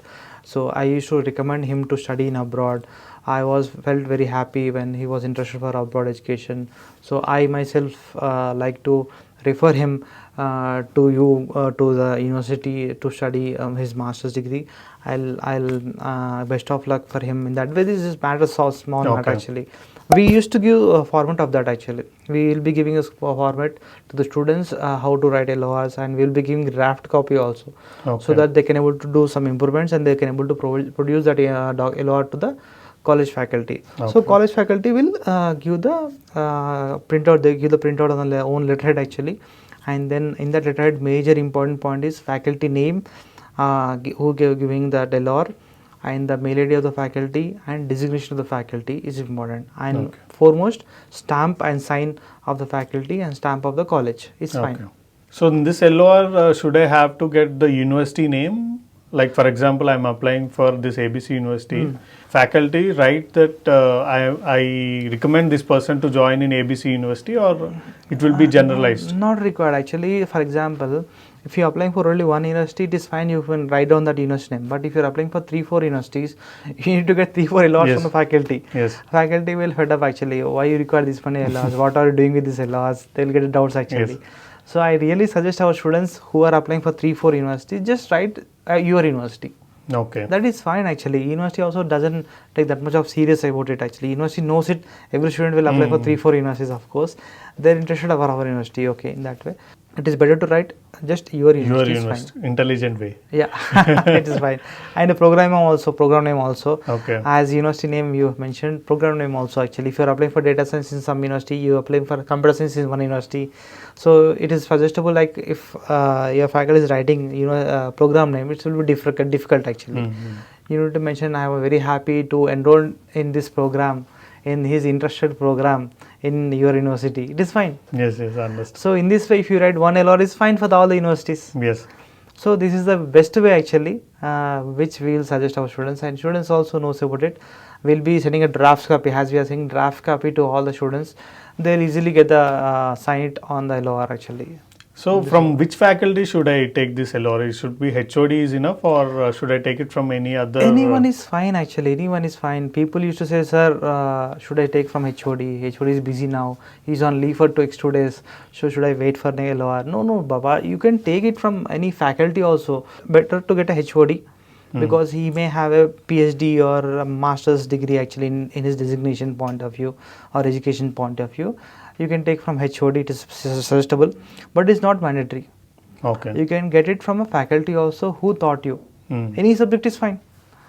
Some people actually getting from librarian also. It is fine, no issues. Actually, someone has to recommend you, that's it. Nothing else in that. Any faculty is fine. But ultimately, LORs we required for the universities at least 2.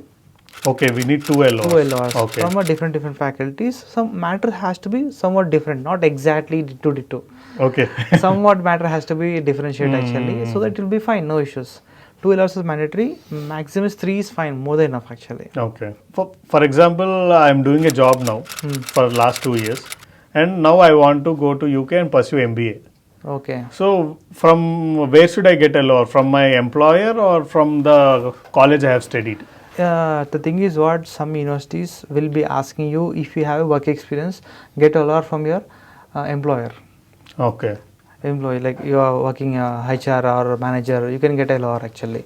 For example, some students will feel difficulty if the degree, if the college is not existing right now.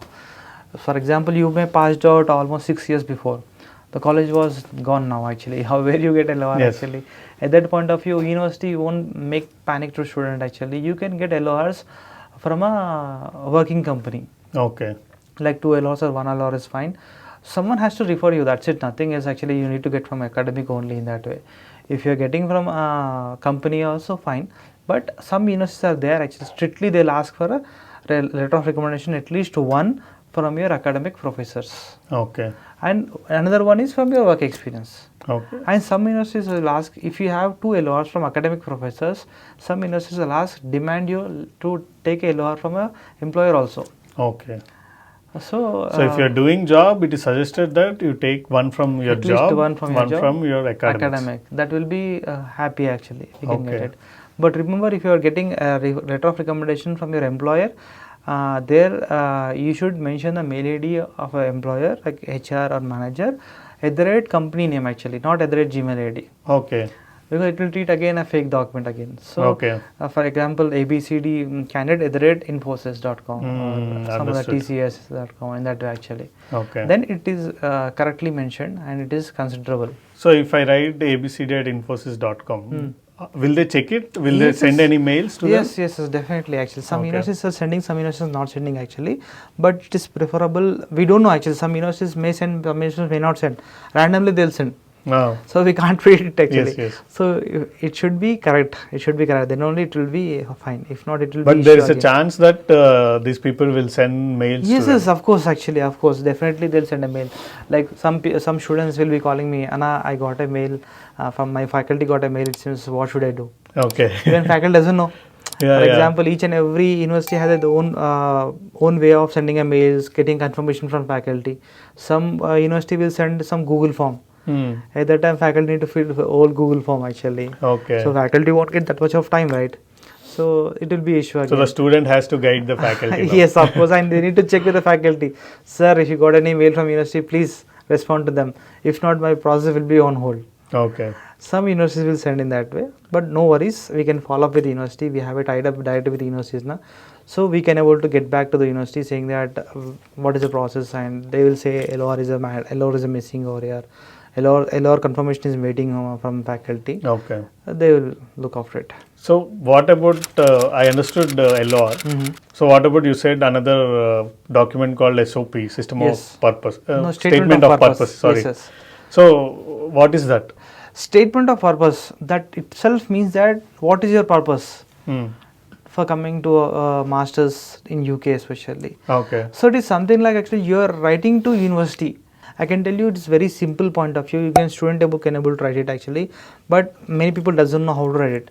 Actually, in statement of purpose, they have some paragraphs actually. In these paragraphs, you should mention yourself like why you are coming to UK and all these things. So I can guide you something like actually first paragraph has to be introduction about yourself, like what are you, what is your family, and what motivated towards education point of view. Just simple things actually, simple things, and what you want to become. In single paragraph, introduction about yourself. Okay. And second paragraph is about what motivated you towards civil or mechanical or computer science. Whatever course you are applying. Yes, for example, a candidate from 12th MPC, he can go for civil engineering, he can go for mechanical engineering, he can go for CSE, IT, or anything else. Aeronautical also they can go. What motivated you? Okay. In the stage of 12th class, what motivated you to go into this field? Okay. That paragraph has to be covered in the second paragraph. Has a second paragraph. And in third paragraph, accordingly you selected a bachelor's in BTech Okay. of CSE. Or BSc or BCom in that way. In third paragraph, you should explain about your bachelor's point of view. What topics you have learned in bachelor's. What made you to interest, especially, and any other webinars you attended while doing bachelor's. Any other projects you have done in bachelor's. All these things in the third paragraph actually. Okay. And in the fourth paragraph, what motivated you to do masters again? Some people are done with bachelor's and they are doing jobs actually. What motivated you then? What is the major reason behind you? Why are you doing MS masters? Why you are selecting current masters? point of time? So in fourth paragraph, why masters in that way? And the fifth paragraph, you can able to say that masters in so and so university like Coventry University, Greenwich University, University of Leeds. Why university? Regarding the universities has to mention, and then slowly you will go with the program. Which program? MSc Data Science, MSc Pharmaceutical Science, like a MBA program, whatever the program it may be, you need to mention that paragraph actually. Okay. After the university name, and then you need to mention the which country you are doing it. So UK or Canada, whatever it may be, UK, you will write in the almost sixth paragraph it will be, and the seventh paragraph you need to do a conclusion of that. Okay. So what you want to become actually finally after completing this program. This is a simple SOP actually. I can tell you this is the only 6 to 7 paragraphs I told you right now actually. I guess it will be come down to 1.5 page. That's enough. Is there a limit on number of pages? Or? Actually, there is no limit. Okay. But even university has a patience series. Yes. How much they will read? 1.5 pages is more than enough actually. 1 or 1.5 pages is more than enough. Doesn't require to go for 2 pages or 3 pages. Okay. This is required a simple matter why you want going for UK. What motivated you? This is the matter actually. Okay. So is this SOP compulsory for all universities in UK? Yes, 100% mandatory for all the universities, because university want to know why you are applying to our country and why you are applying for this program. SOP, statement of purpose, is mandatory for each and every university. Okay. And by the way, I like to add some important point. Many of the students doesn't know actually. Very few consultants know it, but consultants won't reveal it to the students. Something like actually universities will be asking SOP in some particular format. Okay. There's a format for SOP. Yes. Okay. So consultants don't want to waste that time with the student again. They'll write by themselves actually. In this point of view, student doesn't know about university properly, because to write SOP, student need to do research. Actually, I have some people, his name is Ranjit, I guess. He was interested for data science. So I told him to write SOP. He was said, okay, bhaiya, I will write and give it to you. He took 2 days of time. Okay. I was applying for some university, I don't know exactly actually, some universities are applying it. So he was writing by himself, by seeing university website, by researching about this university and the program in Google, by using a Google actually. And he came to me, bhaiya, I don't want data science in this university. What happened, Baba? So I said, he said actually, yeah, my friend is studying the same university for the same program actually. I thought it will be good, but I found another university.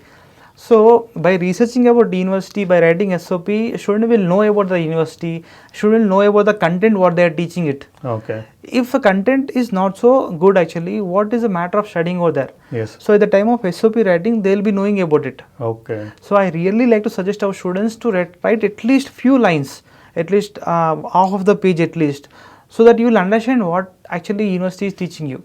That is very fresh SOP, because if you give some consultants are there actually, they're not involving their students to write SOP.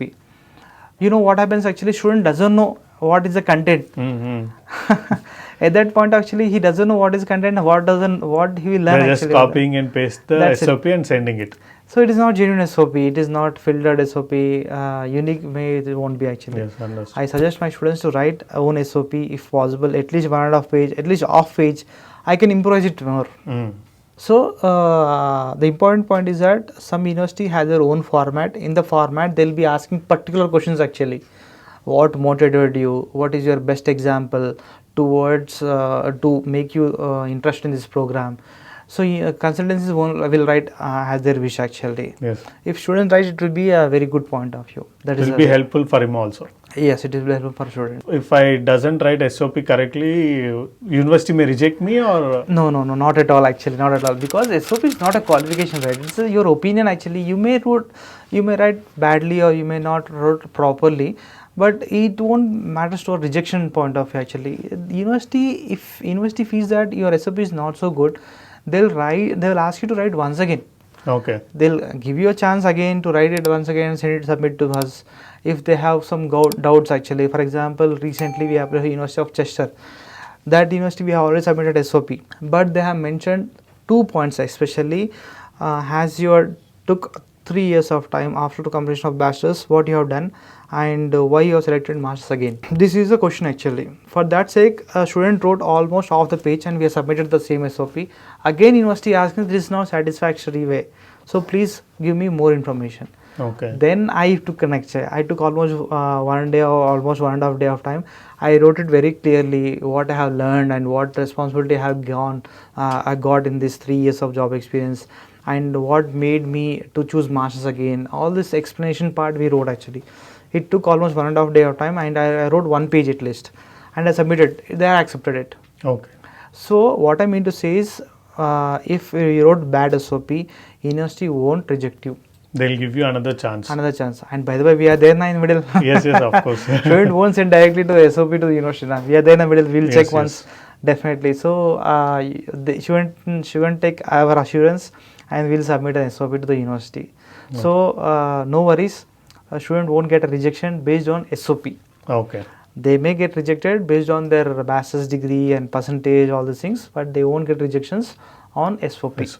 So I have applied to the university with all these documents which you have said, including LOR, and SOP, all the documents. Yes. So how much time does it take to get me a reply, offer letter or something? What is the general average time? Okay, you're asking about decision from a university after submitting application. Yeah.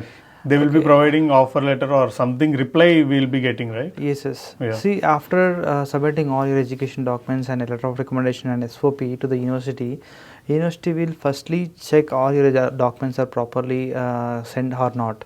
If any other document is pending actually, some universities will send a mail to university, as a mail to the student like, to proceed further, I require so and so document. In that way actually. Where university can't able to take a decision on your application, they require some documents, additional documents, which we have missed actually. So they'll be asking some documents. If not, if all your documents are sent successfully, So they will take a decision on your application saying that you're eligible, your congratulations, you got an offer letter. Students will get a mail actually. Almost all the universities will send a mail directly to student saying that congratulations, you have been offered in our university for so and so program and so intake, and your tuition fees, everything will be mentioned over there. Okay. Either offer letter might be directly in the mail format, or some universities will send offer mail as well as along with an offer letter attached in a PDF format. Okay. Okay, anything is fine. Like students should not panic, sir. I didn't got a PDF format offer letter. Is it genuine or not? Of course, you get a directly mail from a university, but student will think in that way. So Yes. I can say directly saying that if you got a decision, you will get a decision from university itself directly through mail or attaching a PDF copy of offer letter. How much time does it take? Is it 4 weeks or 6 weeks? No, it is actually each and every university has a turnaround time. We used to call our consultancy language TAT, T-A-T, Okay. turnaround time. Some university have a TAT of 2 weeks, some university have a TAT of 4 weeks, 5 weeks, or within 1 week. Some university depends on universities actually. I can't comment on it exactly how much of time it will take. So it depends on university, it will take a decision. Okay. By the way, some top universities will have a rounds, actually. For example, if you applied for September 2024 intake in December month, some December 1st to January 15th, we have one round 1 evaluation, and January 15th to February 28th, round 2 evaluation, and March 1st to April 1st week, round 3 evaluation. So this kind of review will be done actually in some universities. Okay. So for example, people who applied in the December month or January month, they will get a decision soon. Okay. So some universities they have designed in this way. Most of the universities, like middle based universities or good universities, they don't have this kind of round 1, round 2, round 3 actually. They will be giving decision as your application date actually. So I can tell you some universities are providing within 1 week also offering is given by some consultants used to promote. I can get your offer within 24 hours, 2 days, 3 days in that way actually. Because universities nowadays actually has increased their team. They are giving offers very soon. Some students who can't able to go for other countries, they'll immediately shift to UK and they'll need admission urgency, and then they'll go for a visa process. Okay. So universities are providing those services. Within 1 day they'll giving offer letter, 2 days we'll giving offer letter. So what will be in this offer letter? Will there be any conditions you have to satisfy, or it will be directly that you can now come and join and go for visa process? Nothing like that actually. Okay. See, universities, every university will be giving a conditional and unconditional offer. Anyone is fine actually. But for example, if you got a conditional offer letter from any university, that means your offer is there with you, or has been given by the university, but it is a conditional based. So condition might be anything actually, depends on university. For example, if you submitted all your education documents and LORs properly, but the university felt that your LOR is very old because you took a LOR dated almost 6 months before. Now university is asking for a new LOR, just 3 months old LOR, it's fine. So they will be mentioning that condition, the conditional offer letter. That is maybe one conditional. Second is SOP. As we discussed, if your SOP is not so good actually, they'll be asking you to rewrite your SOP once again. Okay. That will be another condition. And nowadays universities are taking the interviews from the students. Okay. English speaking interviews, that may be another condition. And almost all the universities will be giving condition of payment is a condition actually. Okay. So these are 4 or 5 conditions will be there minimum to the students actually. If you have given recent LORs, they won't be asking this condition in your offer letter. So it depends on university, depends on application process, application documents. They'll be have some conditions actually. Okay. So what is this payment clause actually? We have to pay any advance, or how does it happen? Yes, especially in UK actually, compared to any other country, UK will be asking you some deposit amount. Okay. But thing is what, we should pay the money, a deposit amount to the university only, not to any third party people. Okay. Some frauds is going on actually in market, like don't pay to the university, pay to us, will pay to university. Actually, paying to us in this consultancies. No, we should not make in that way actually. We should pay directly to the university. So payment process also has been clearly explained in university website. Okay. So we should follow that method only. If universities are providing the university bank account details, then you can pay directly to bank to bank. If university is not providing any account details, they are suggesting us to go with any payment method, like Flywire is a payment method, or Western Union money transfer is a payment method, or any other methods. Actually, they will be suggesting us. Accordingly, we should make a payment. We should generate our receipt and we should make a payment. That is a condition. So I can tell you that UK universities will be asking for a deposit amount. You can take top university, you can take normal university, definitely.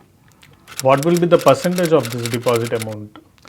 This is not be like something around 20% of tuition fee or something like that, or? See, I can't tell you the percentage actually, but for calculation point of view, I can tell you the percentage like 10% to 20%, for example. Universities minimum they will be asking around 2,000 pounds as the initial deposit, always 5,000 pounds or some 10,000 pounds also. Depends on university, differs actually. It is not something like depends on your profile they are asking. Some students for some students they are not asking, but for you are asking.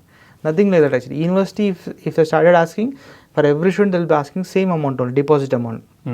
Let's take an example of Roehampton University. It is located in London. They'll be asking around 10,000 pounds, actually almost 10 lakh rupee. As a deposit? As a deposit. University fees will be approximately 14 lakhs only, but they'll be asking 10 lakh rupee the initial deposit.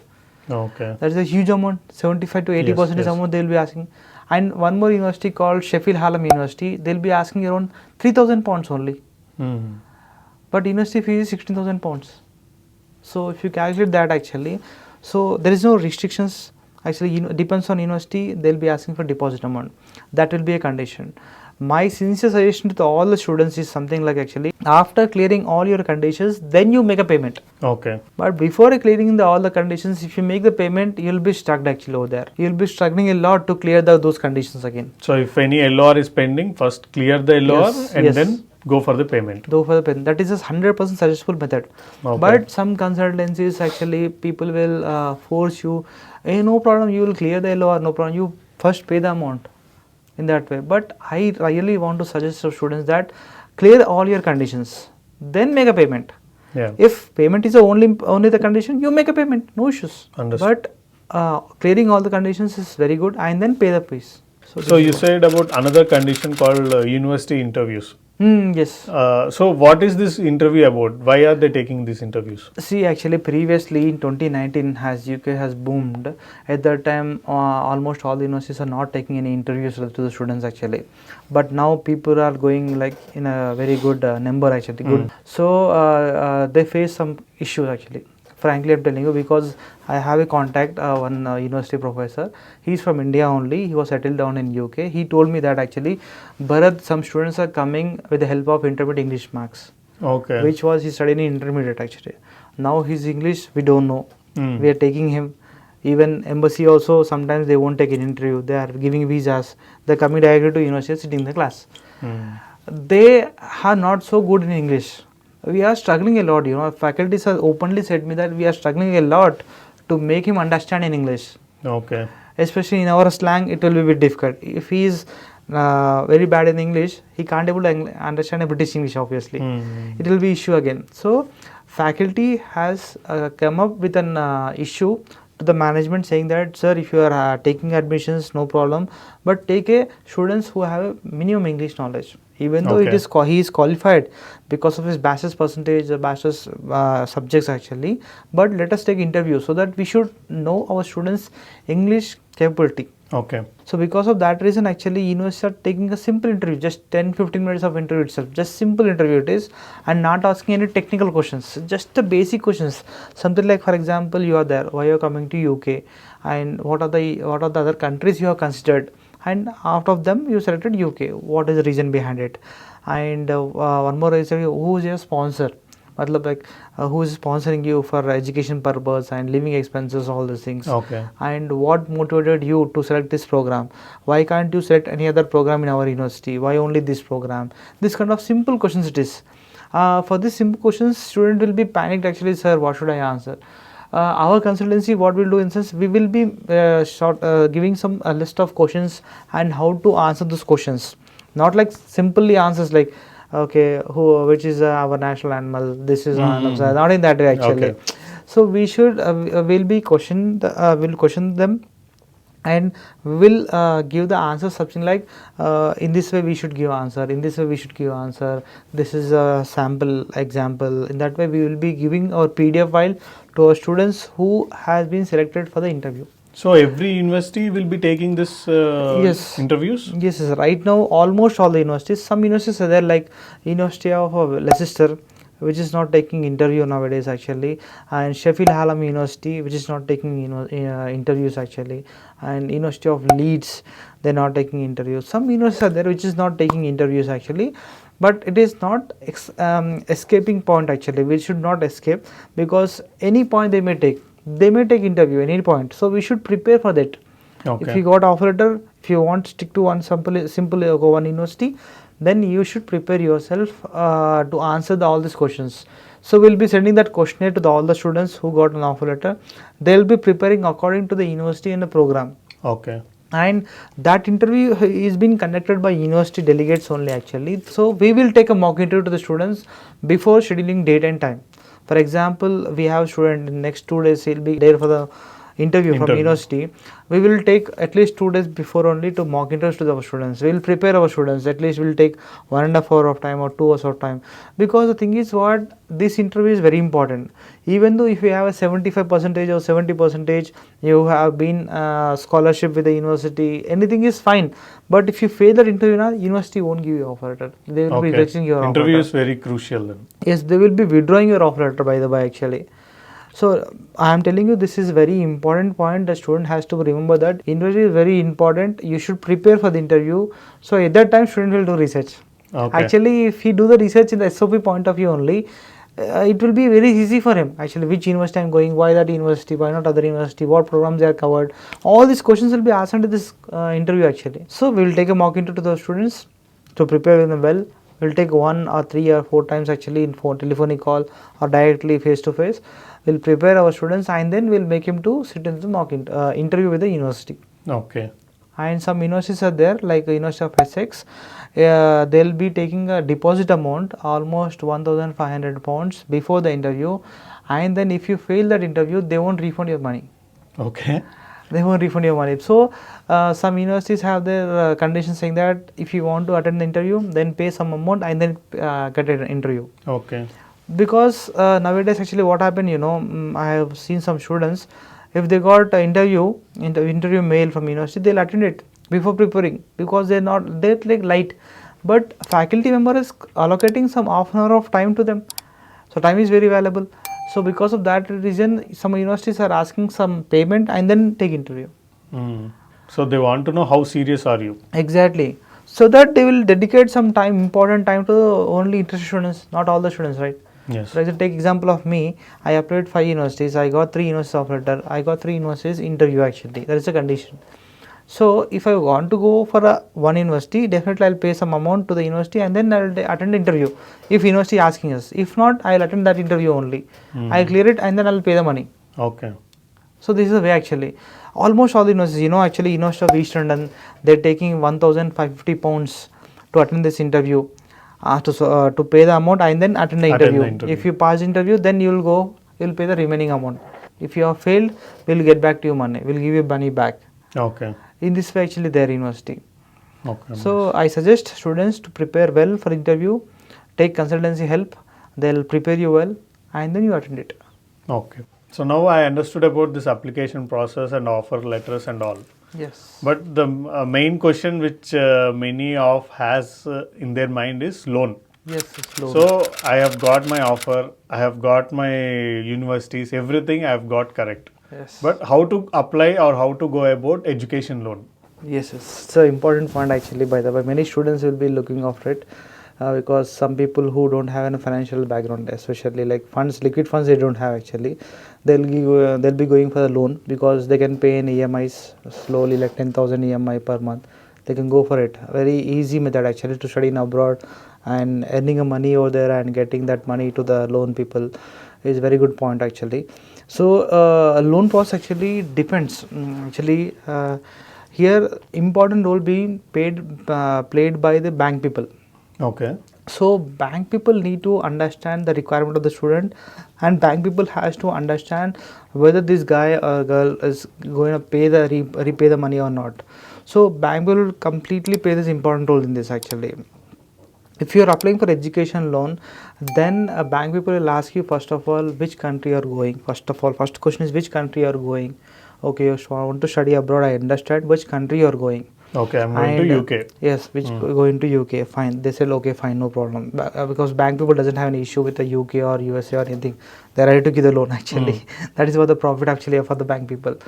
And second thing is actually which one, masters or bachelors level of the program actually it is. And third is actually how much of fees is there for university, and living expenses what you are expecting, and what is your surety point of view. Okay. Especially, so this is a very important point. Surety or collateral, non-collateral, anything is comes under education only, but what is your surety? Because one of the bank person actually shared the information with me, what actually bank people are facing after giving loan or before giving loan actually. One girl is there, she went to UK itself actually on a surety of his grandfather. Okay. Because his mother and father is not there actually, they are expired. So she has kept a surety of his grandfather. He's almost 65 or 70 age actually. So bank people has been taken a surety of him because he's a retired employee. Almost he's getting 40 to 50,000 rupees as his government retired employee. He's getting that amount actually. So on the basis of him and property, they have given an education loan of almost 30 lakh rupee. And she went for a UK and she's studying out there. Loan almost all money has disbursed, and she took that money actually. She paid amount to the university. Everything is fine. But unfortunately, like it's a bad luck, the grandfather was expired actually. Okay. So what happened, actually bank people can't able to recover that money because loan has been paid by grandfather every monthly. Yes. Daughter is not paying actually. Like so bank people doesn't have any option actually. Tried to contact student, but student is not in contact. Obviously, she will change their number actually. Yeah. So bank people is helpless. To whom should I contact? Because they didn't take any property from his grandfather. They did take a surety of sign. That's it. But unfortunately, he was died actually. So bank people was in a dilemma. So almost 25 to 30 lakhs they are in loss, right or not? Yes. So bank people has become smart actually nowadays. They're taking sureties, if not guarantees. All these things will be coming into picture. Okay. So if a person, me or you, we are going for UK actually. So bank will say, okay, you will go into UK, I will sponsor you, I will give you money loan. But who's your surety? That person has to be there in India, not in another country. Okay. If the person is surety, then who is he? How relationship with the student directly? Is he cousin brother or some father's brother's son, or where it is related actually? That is very important actually. If it is a close related, then bank people will consider the surety and then they'll give the education loan. If not, father or mother, anything is fine actually. What is his father doing, what is his mother's doing, what is their annual income actually. So we need to provide the proof actually, saying that my father is an employee in so and so company. He'll be getting almost 45 to 50,000 rupees per month, and per annum it is almost 7 lakhs of package he is getting. Every month he is working since almost 15 years he is working, or 10 years he is working in so and so company. This is the pay slips, this is form 16. All these documents has to be provided to the bank people actually, so that bank people will thoroughly check and they will check whether it is genuine or not, all these things, and then they'll give the loan. Okay. This is the one point. So surety is there. Second is that collateral. Collateral is something actually that if a father is not employed actually, he is having own business or agriculture related thing actually, then bank people will be asking for any land documents or assets. For example, a guy is there who have an agriculture of 3 acres in their hometown. They will consider it actually, and considering it and they'll give the loan, education loan, but it is called collateral loan. Non-collateral is something that actually they won't take anything like assets.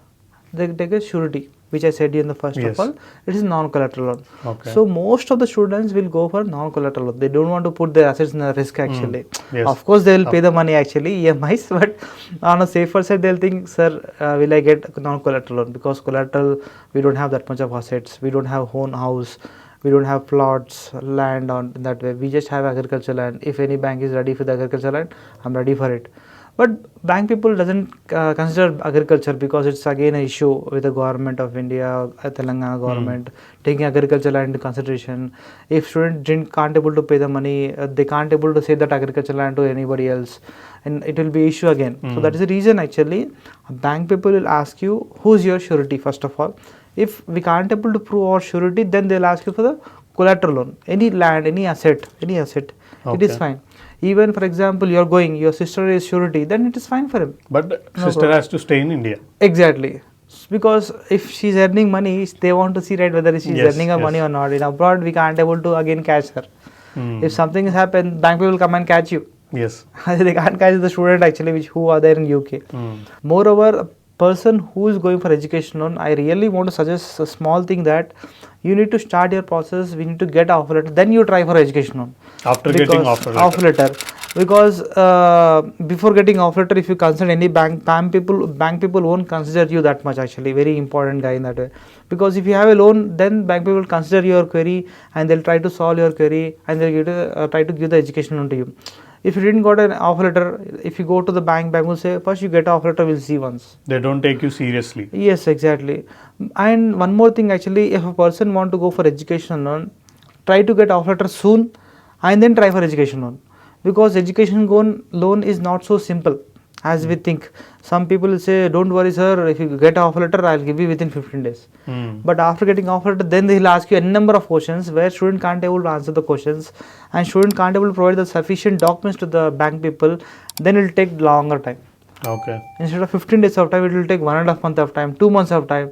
Finally, student will fed out, okay sir, don't want loan, I'll sit down in India itself. So what I mean to say is, if a person want to go for education loan, try to apply soon to the university, get offer letter, then you try for education loan. It will take 1.5 month, 2 months of time, it is okay, fine. University won't pressure you like anything, pay money in that way. And deadlines will be there, no problem. So if you are applying for loan, I suggest you guys, apply soon, get offer letter and roam around the banks. So I just wanted to know, in offer letter there will be an payment of advance clause. Yes. So should I have to pay the advance first and then go for the loan, or no? Should I have to get the loan first and then pay the advance? What do you suggest? See, I suggest actually after getting condition offer also with LORs which I said you and SOPs, you can go with education loan. Okay. You can go with education loan. See, the thing is what, education loan, they just require a sanction letter. Okay. That is fine for them. Doesn't require to disburse the all amount actually. Just sanction letter is fine. Okay. By the university.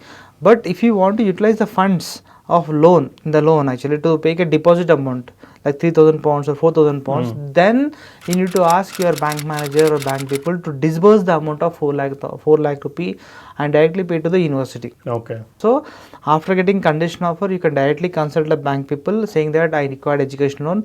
Definitely bank people will take you seriously and then they'll start processing your education loan. So should I have to apply separately for this scholarship, or will it come with the offer letter itself? With the offer letter only. As I told you before about the scholarships actually, universities will be giving scholarship clearly in offer letter only. Almost all the universities. Few universities won't give scholarship, how much of amount you got scholarship. Separately they'll send a mail to you. Okay. After getting offer letter, separately they'll send a mail to you regarding scholarship. But I can able to say that most of the universities will be giving scholarship thing in offer letter only. Okay. Very few universities will be sending separate mail to you about your scholarship. Okay. That is what. So I have one silly question. Can I study in UK for free? Is there any fully funded scholarship? No, not at all actually. To be frank, no. As of now, UK is not fully funded country actually, because government is encouraging the students, but there is no such kind of things. So actually. there is no fully funded scholarships. No. But I can tell you one thing actually. Our government of India has treating people who are in the lower poverty, who can't able to spend that much of money. Government of India is supporting them actually. That is called actually National Overseas Scholarship, which is providing by Government of India itself. Like lower poverty students, like SC students, who have very less income. By checking n number of documents from a candidate and father and mother, they'll give the scholarship actually, fully funded scholarship. That is being given by Government of India. Okay. To encourage our students who are in the lower poverty, who want to study abroad.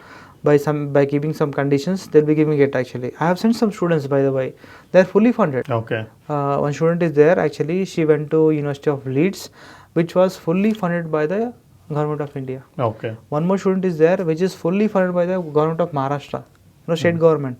They are giving it, like nowadays Telangana and AP government people also, they are giving scholarships. They are giving fully funded actually to Yes. students. So people who look after this kind of government related or fully funded scholarship with the government people, you need to be very conscious when the applications are opening. So right now I can tell you right now, 15th of February, Government of India started the scholarships applications. Okay. Overseas. Overseas scholarship, national overseas scholarships from 15th of February to 31st of March. Okay. 2024. They have started applications, started accepting applications. While doing application with the Government of India, you need to upload your offer letter also. For the September intake, this is actually happening. Okay. For the September intake, 15th February, they started accepting applications for the scholarship. So when student has to start application? Last year itself. December or December or November, they need to start application. They'll get an offer letter in January or December. Then they'll start application for the February 15th. Yes. So I want to tell you something actually. The people who are going for scholarships or government scholarships or any loan, definitely they need to start application process at least 1 year before. So I got my education loan or the government scholarship. Okay. So now should I start my visa process or should I have to pay this money to the university first and then? Yes. See, actually after getting education loan or anything else, government scholarship, especially for government scholarship, doesn't require to pay any amount. Okay. Even though university is asking for 4,000 pounds or 3,000 pounds or 6,000 pounds or 10,000 pounds, doesn't require to pay money. If you are awarded a scholarship by the government of India or any state government actually, because in state government they'll be mentioning everything. Almost 20,000 pounds is fees, I'll be paying entire fees, and living expenses I'll be supporting her. In that way, government of India or state governments are giving it. So instead of paying that 4,000 pounds to the university deposit amount to secure your seat, if you provide this sponsorship letter, like overseas scholarship letter, directly to university will contact government of India, is it genuine or not, and then after taking confirmation, university will automatically secure your seat. Okay. Because that is an agreement between the government of India as well as that university. Okay. How will scholarship affect my loan? If, for example, I've got an offer letter.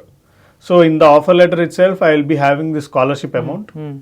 So will the bank take this into consideration and disperse the remaining amount, or will they give the total amount? No, definitely they'll consider the scholarship amount. See, for example, university is asking you to has quoted your fees is 20,000 pounds, and they have given scholarship of 4,000 pounds. Then your tuition fees will be 16,000 pounds only, not 20,000 pounds, right? Yes. So even bank people also will consider the same scholarship point of view. Okay, your fees was 20,000, but university has awarded with a scholarship of 4,000. Your fees will be 16,000. So I'll give 16,000 pounds only. Why 20,000 pounds? Okay. So definitely bank people will consider the scholarship which was given by university, and then later remaining amount bank people will be supporting you for the study sake. So for example, now I got my education loan. The bank will be dispersing the amount to the university. Exactly. So now I'll start my visa process. So still, should I have to have any money in my bank? See, deposit amount is different and showing funds is different completely. For example, ABCD university is there. University is charging 50,000 pounds actually for 12 months program, 1 year program. And you need to pay 5,000 pounds to the university to secure your seat in that university. You may got education loan. By education loan, you will be paying 5,000 pounds to the university. Then your seat will be secure. Yes. So here, university will ask you some simple questions saying that actually, how will you pay the remaining amount and how can you pay the living expenses? So at that point, actually, yes, the 15,000 pounds is there. 5,000 pounds you paid. Remaining 10,000 pounds, how you can pay? That amount you need to show funds. What we call as a funds, liquid funds. 10,000 pounds, this is the rest of the university fees plus and living expenses. Rest of the fees and living expenses together, you need to show the funds in your own account or in a form of loan, it is fine. Okay. How much living expenses on an average should I have to show? Yes, actually UK government has fixed the living expenses. For example, if you are coming to UK, this is amount you need to show. So it was divided into two methods actually. First of all, UK government has said that if you are staying in London city, in London region actually, Okay. then UK government has fixed that you need to show 12,007 pounds. Okay. That is the exact amount that you need to maintain. Above that you can maintain, nothing else actually, is nothing Yeah, wrong of course. actually. But below that you should not show. Okay. If you're showing that you're not meeting the living expenses point of view, then your visa got rejected. Okay. University won't accept your financial documents. All these things will be comes into picture. So what I mean to say is, if you are maintaining the living expenses, if it is in London, you need to show 12,007 pounds. But if you are out of London city, like for example, if you're staying Manchester or Scotia or South Wales, all the cities are there actually, except London, then you need to show a different amount, like say 9,235 pounds it is. Okay. So this is less amount because London city is very costly, then it is showing high amount. If you are staying outside the London, that is a different amount. So that living expenses you need to add to your remaining fees. Okay. For example, if you got any university which is there in London city, university fees is 15 lakh, you paid 5,000 pounds, sorry 15,000 pounds, 5,000 pounds you paid, rest is 10,000 pounds. Additional to 10,000 pounds, you need to show 12,007 pounds. Okay. So together if you add 10,000 plus 12,007 pounds, 22,007 pounds you need to show in your account. Okay. So if you are showing that funds in your account, then that is considered actually, saying that okay, this person has sufficient funds. So if he come to UK, he'll pay the fees as well as he will be satisfying this living expenses. And we used to build our formula called funds formula, saying that formula is equals to funds is equals to remaining fees plus living expenses. Okay. That is a formula actually, what we feel. Anything you include actually, your fees is so and so minus deposit amount plus living expenses, then you will get a amount actually, that amount you need to show. Okay. And especially one more important point actually, last intake many students have struggled a lot because pound value will change day by day. Yes, of course. It will change every day. Yesterday was to 105, today is 106, and day before yesterday it was 104, 110. I don't know anything actually. It will change. That is the reason actually students should show the funds bit more. For example, as per today's it is 106 Sanjo. Okay. You need to consider that as 110 rupees. Okay. Then if a fluctuation happen, it is below or above, it won't touch 110 as per my Understood. idea actually. Yeah, understood. If it is 108 also, it will be fine. For example, last intake 2 students are been issued with that actually, like they have treated like 105 rupees per 1 pound. They had kept that much of amount exactly. Suddenly 108 it will become. So almost 2 rupees per pound. Additionally, they have paid 1,000 pounds to the university, again after paying the money. After getting everything, they have paid additional amount of 1,000 pounds, so that they have made that formula again genuine thing. Okay, so we never know when the pound will fluctuate. Yes. So it's suggestible to maintain some amount higher, not the exact amount. Not the exact amount. You should make higher amount actually. 106 it is, 110 you make it done. It will be it won't be an issue, right? Actually, but less it will be issue again. Yeah. It maybe goes to visa decision negative also. Okay. It's an important point actually. So how should I show this living expenses? Should I forward the bank statement or what is the process of showing You this? can show in 3 different manners actually, like 3 different manners. For example, as I told you, 20,007 pounds. That amount you can able to show in education loan matter. Doesn't require to disburse, by the way. If you sanction that 20,000 pounds, that is 23 lakhs samjho. If you got 23 lakhs amount in your bank loan, if you show the sanction letter, that's it. Doesn't require to disburse amount. Okay. If you show that statement to the bank, UK university as well as UK embassy, that is fine for them. This is one method. And one more is actually, if you have that 23 lakh rupee Indian currency in your own savings, that is also fine. At that time, you need to show your statement, bank statement. And if you have a fixed deposit, also fine for them. But here the point is something like, if you have education loan, if you got a loan sanctioned yesterday, you can show that letter today itself to the university and embassy, that they will be accepting it. But if that amount, 23 lakhs rupees, if you have in a savings, then today you have an amount, tomorrow you can't able to show that amount to the university and embassy. At least 28 days old. Okay. It has to become 28 days old. On 29th day, you can say that that amount belongs to me, and I can able to utilize this amount for my living expenses and university fees. Then they'll consider that statement. Okay. And if it is FD, same thing, 28 days old FD, and then you need to get a letter from bank manager saying that this funds is there in student's name from 28 days old. Okay. That letter is fine for them. That letter and FD bond. If you show these two things to the university and embassy, they will accept it. Okay. They will treat that you have sufficient funds in your account. You can come to UK. You can study here. You will be here.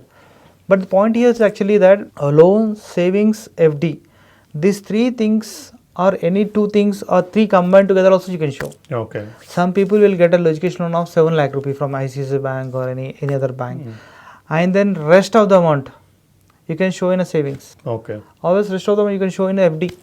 Okay. Some people, actually I have seen 5 FDs he have. Okay. 5 FDs on his mother's name, one is on father's name, mother's name and his name. Like 1 lakh FDs some people will do. That is also important. So cumulatively also we can show it. Yes, exactly. And moreover actually on whose name we can show the funds. Okay. This is also very important actually. Many people get confused because in USA or Canada and Ireland, any other country, like actually we can show funds on different names, it will be fine. But whereas in UK, every university and embassy will ask you saying that you should show the funds only on your name or your parents' name. Mother or father and you. That's it. Own brother, own sister. Not allowed. Not at all allowed actually. Okay. Because they will be treating that fathers can be sponsors for the student and you yourself can be sponsored for yourself. But no other things, no other people will be sponsoring you for education and living expenses. They are not so much responsible for your studies as well as living expenses. Only parents and yourself. Okay. So, keeping in mind that 2 more documents has to be involved. Many consultancies won't reveal this thing before getting into confirmation actually. Because some consultancies say, show the money on your father's name, that will be fine, no issues, man. But after getting a 28th of maturity on 29th day, if you're getting a loan, if you're getting a letter from a bank manager, that is not enough. Okay. You require another 2 documents. That is not from your bank. That is from yourself only actually. You need to get a birth certificate. Okay. Your birth certificate, student birth certificate, not mother's or father's birth certificate. Yeah. For example, if you're showing 23 lakh rupee on your dad's account, like father's account, then dad's date of birth is not required. Your date of birth is required because in your date of birth, you can able to see your father's name. That is a relationship proof it is actually. That is the only document which is acceptable by UK. Okay. And along with that actually some other alternatives are there, like taking an any affidavit from a lawyer saying that he's a legal guardian or he's a legal father. In that way anything is fine, but it is not suggestible actually. Better to get a birth certificate To confirm the relationship. Exactly. But for example, my birth certificate will be in Telugu, which is my regional language. But UK doesn't understand Telugu, of course. is what I guess. Of So course. how to go about this? See, that birth certificate has to be in English. Not only birth certificate, everything actually, by the way, actually, everything should be in English only, not any other language. I have a practical example. As you told me, actually, he is from Maharashtra. He got a birth certificate, but that is then completely in Marathi. So no English over there. Even I can't able to find easy to read it actually. If you provide that document to the UK embassy, they won't accept it. Yes. Even though it is genuine. So because of that reason, we have a legal writers actually, legal translators actually, who can able to translate the certificate into English. Okay. And they will certify that. That certification is fine for them. So that certification government is doing. Yes, government is doing of that. India. Yes, doing it so. So they will be converting the certificate into English, and that English translated document has to submit it to the UK embassy. Okay. Then they'll accept it. Understood. And most of the people have doubt like, actually, sir, I had taken a birth certificate, but it's very old. When I took a birth in 1992 or 1990 or 2000, I took a birth. I have been got. Of course, all the birth certificates are old. Yes, of course. So they have a doubt actually. So sir, I don't have a new one actually. I just have old one. So it is fine or not. So in that point of view, I suggest to share that document with me. First of all, let me see that document. If I feel and it is better to get a new birth certificate, people will be in a panic mode actually. How can I get a new certificate again? But don't worry. As of now, actually, government is considering that old certificate and they're giving a renewal certificate in the new manner. Okay. They're getting it. It will take some time actually, like 15 days or 20 days of time, because government matters, right? It is. So they'll check actually, is it real or not, fake or genuine. They'll contact the hospital and then get back to us, and they will take a certificate and they give the student. They have their own procedure, but Yes. they are giving. They're giving it, but it will take some time. Yeah, understood. So because of that reason, we should guide our students how they are maintaining funds. Tell me first of all. I'll guide you accordingly. So students will tell us, sir, this is the funds actually I have. That amount is in my brother's name. I'll convert that money to my name. Is it fine or not? That they'll ask actually. So our consultancy, what we'll do in the sense actually, if a student is fixed for particular university, we will be we'll be sending one message to them. If you are fixed for this university, this is the amount, total fees, this is the deposit amount, rest of the fees is this one, and living expenses is this one. You need to show in your money of 18 lakhs or 23 lakhs in your savings or fixed deposit or loan only on your and parents' name only. Okay. We'll send a message to the students, because student doesn't have knowledge. We should give the knowledge, right? Actually, Of course. so before making the payment only, we should give all the process till he got a visa, so that he'll prepare accordingly. If you say suddenly, how will get a birth certificate? Tell me. If a person doesn't have a birth certificate, if you told immediately, how will you get a birth certificate? It will be very headache point actually. And university won't stop for you. Yes. It will start actually immediately. So it is better to suggest students who is making payment. After that, what will happen? We should explain him clearly. We'll ask our student to come down to our consultancy. We'll explain for half an hour, and then we'll make him understand, and then we'll make him ready with all the documents. Then he will make a payment. Okay. This is So what that he exactly. can make an informed decisions and he can go about the process. Exactly. So going to the next step, how is the visa process for UK? Are the slots available? Because I hear that for USA it's very difficult to get visa slots. It's very difficult to get visa stamped. So how is it for UK? UK, I can tell you frankly that it's very easy actually for a visa point of view actually, because some people feel difficulty because of improper guidance, but I can tell you the visa process is very simple. If your documents are everything is ready, we can do the visa process within 45 minutes actually, and thing will be done. See, I'll tell you the visa process actually. If for example your funds and academic documents, everything is ready in your hand, visa point of view, extra one more document that we need to get is that CAS. That we will be getting from a university itself. That cash is very important actually. We need to show the funds, and we need to clear the interview. All these things will be done, and then the credibility interview will be there. That interview also cleared. Then we'll get a cash return. Okay, that is cash is very important. That is a final document what we are getting from a university. So the cash is being generated by university in a collaboration with embassy. Okay. So university will inform embassy saying that I am giving sponsor like cash number to ABCD student. That means sponsorship. University is sponsoring you for education purpose. Because of that reason, university is giving a number to you, that is called cash number. That cash number will be generated by the university along with the collaboration with the embassy actually. As we have in number of seats, this 1000 seats, in that 1000 seats I have given one cash to so and so student. That record has been there with the UKVI office, that is UK office, and as well as university person also. So for going for visa, these two documents, like one is visa document and one more important document is TB certificate. Okay. Medical document actually, medical certificate, that is very important while going for a visa.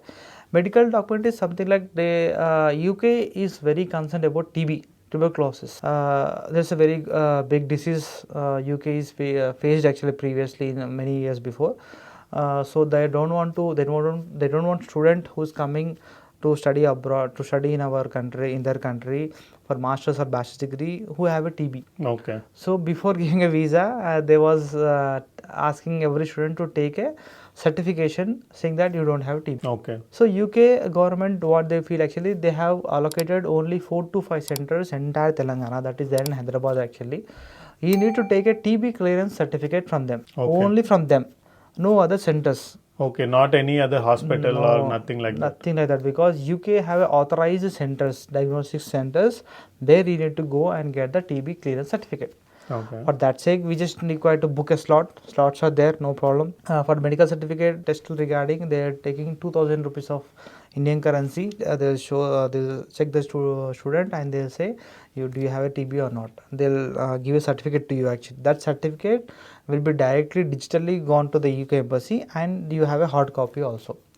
So, cash letter as well as this TB report. Okay. These two required documents are required. Apart from this, education documents and funds and everything is fine. So now I have this cash number and the medical certificate and the offer letter, every other documents. Yes. So how should I apply? Should I go to the embassy website and book a slot for the visa interview, or what is the process? There is a process actually. For example, if you're ready with all your education documents and TB and cash number, everything is right. You need to go to the website of UKVI website, like UK office website. There you need to select an option called student visa or study visa. Start applying for it. Okay, start now button will be there. Start now. If you click, you will be finding a number of questions actually. You need to fill each and every question one by one. We'll be doing it actually. For our students, I will be doing it personally. I'll be looking after each and every question. I'll be answering all the questions. It will take approximately 30 to 45 minutes of form it is actually. Okay. It is a very important form because it's a visa application form. And after filling everything, we will be sending that application form which we have filled to the student first of all. Okay. And student will check, sir, everything is fine or not. I'll ask student, so student will check for it. Then definitely they'll get back to us, sir, you made mistake here actually. This is a mistake here. If we got any doubt, sir, is it correct? We got this, you written somewhat actually over here. Is it correct or not? So at that time actually I'll be answering them and saying that no, that this is more the situation actually, this is the correct information only, this we required here, this required there. So accordingly we will be filling everything actually. Okay. Then main important matters goes on like sponsors, which bank or which loan you got, that information will be getting, and after that we will be asking our student get ready with your funds. Here very important actually, before booking a slot we need to pay one more payment actually, that is health insurance payment. Okay. You know actually most of the country people are asking for health insurance for abroad students like international students. Each and every country has their own sector, own thing actually how to make a health insurance payment. If you go to Australia, different part, USA is different part, Canada it is different part, UK also is different part. Here as we are talking about UK, I can tell you that before filing your visa, before booking a slot, we need to make first of all a health insurance part. It's mandatory. Health insurance is mandatory. Mandatory because as we have Aadhaar cards in every person has their Aadhaar cards actually.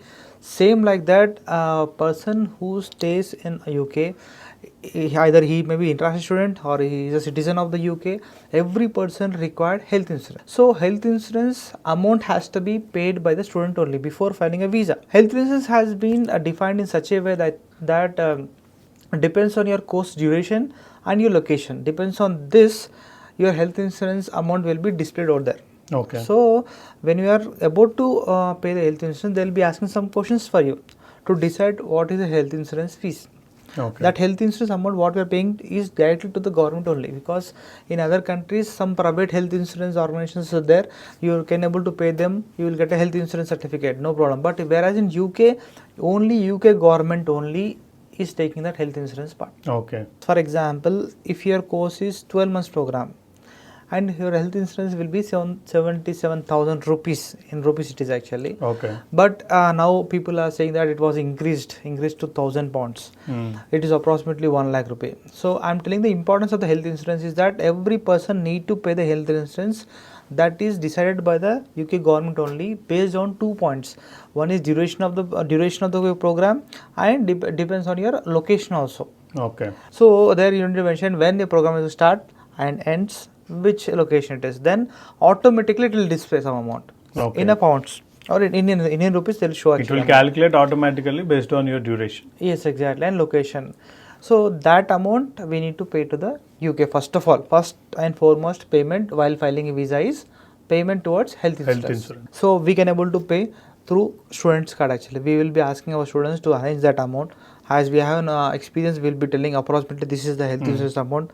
You try to maintain this amount in one single card, debit or credit card is fine. So after health insurance, what is the next step? Then after paying health insurance, then they will pay. Then they will ask you to pay the visa fees. Okay. That we used to call a standard visa services fees. Okay. Approximately now presently it is 54,000 change it is actually. That amount we need to pay. After health insurance amount, you need to pay visa standard visa fees actually. That is 44,000 rupees first of all. Okay. After paying that amount, okay, then you can able to select a location where you want to file your visa, where you want to go and attend a visa. We can have a number of centers in India, especially in Telangana. We have center in Hyderabad actually, which is there in Panjagutta. In some other location like in Bangalore, we can find 2 locations actually in Bangalore where we can able to go and file our visa. In Chennai and Delhi also. Every city has the centers actually. The center has been developed by VFS Global Office. Okay. Here we are filing a visa to VFS Global Office directly physically. You are giving a visa application and that application goes to the embassy.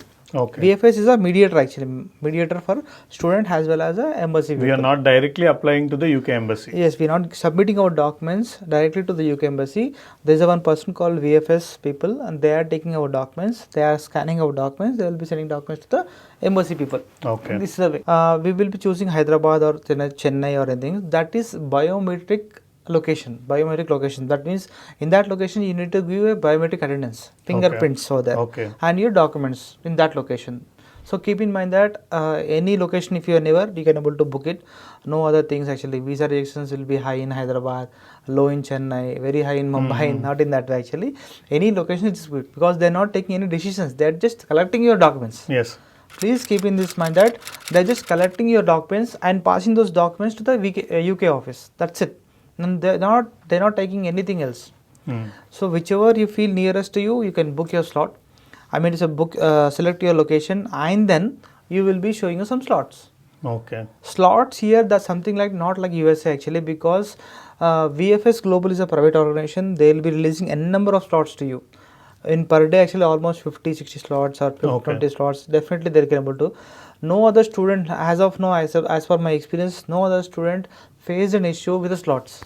Okay. There will be slots. For example, today we are sitting here. I am filing a visa, for example. Today itself, if I try to book a slot, in the next week, Thursday, I'll get it.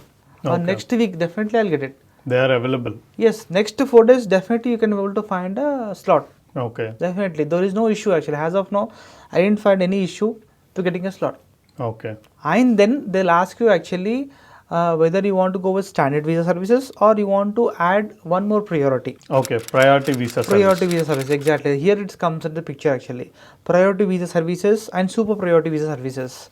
So what it means priority or super priority, because additional to the standard visa is something like you can able to, if you file the standard visa, then your visa decision will be in 15 working days. That was given by the UK government itself. Okay. If you pay with the standard visa, okay, you can file a visa. Doesn't require to pay any single rupee to the VFS office or UK office. But if you want to get a visa soon, very soon, like, then you need to add priority visa.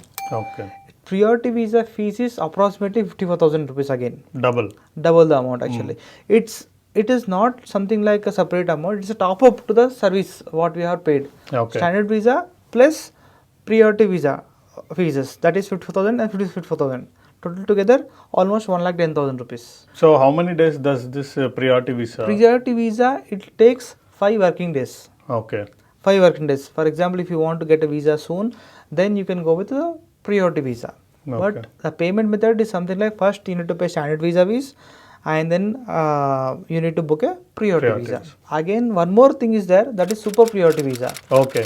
Okay, that means premium tatkal. Yeah, premium tatkal type actually. For example, if you are very hurry and you applied very late actually, your university is about to start your program within next 10 days, then you need to select super priority visa that is given in within 2 working days. Okay. Fastest visa I can tell you, because some students have their issue because of some other issues. They will be filing a visa late, arranging some funds. This is the thing. And if you are paying for super priority, then you need to pay 1,02,000 rupees. It's triple. Yes, triple it is, because you are getting decision in 2 days. Now actually it's a time taking process, but you are taking in 2 days.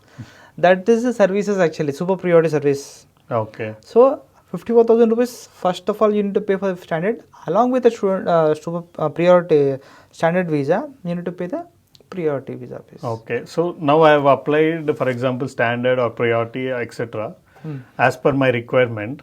So, will there be any visa interview I have to attend to clear my visa stamping, or they will directly give us the stamped visa? No, I'll tell you. See, after making this priority or standard anything else, you need to make a payment. Then you need to carry all your education documents, all your documents to that to the VFS global office on a particular day what you have selected. Okay, that is the process.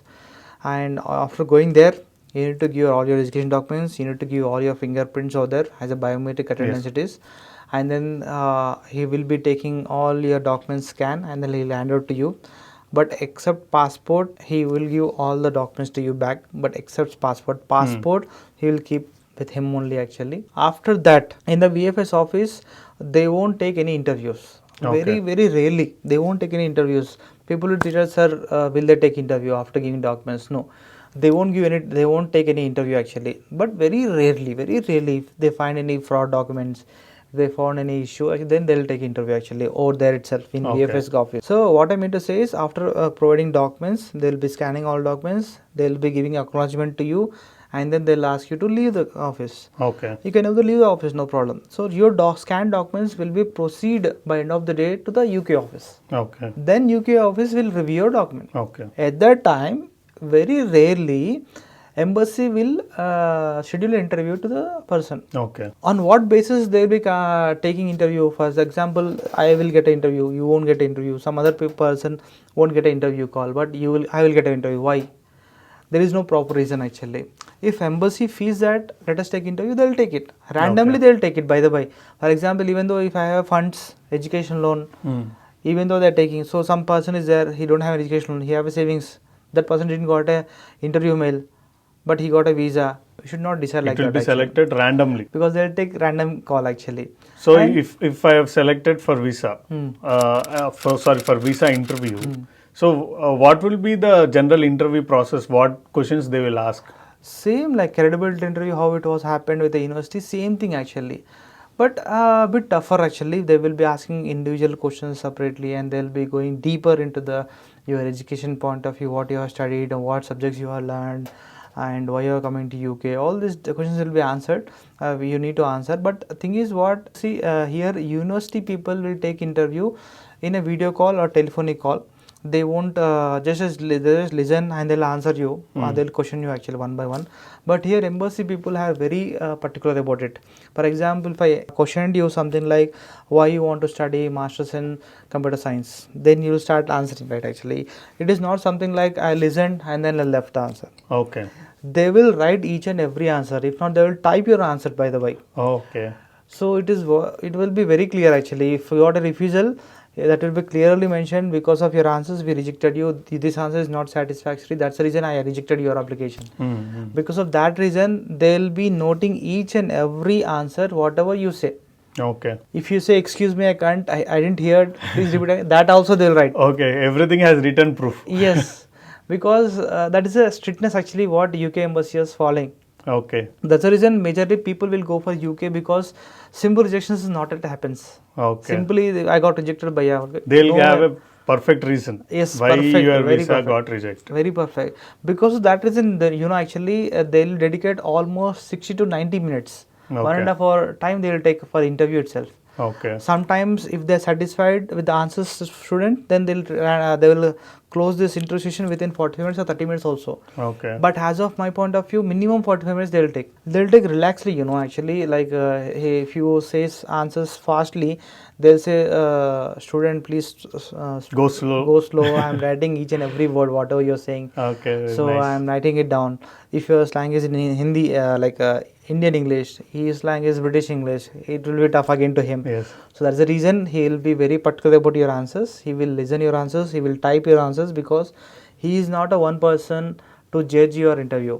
He have an authority again. He have higher officials again. They will listen our call also. Okay. Again, recorded of interview. They will listen again, and then they will take opinion, and he will take opinion.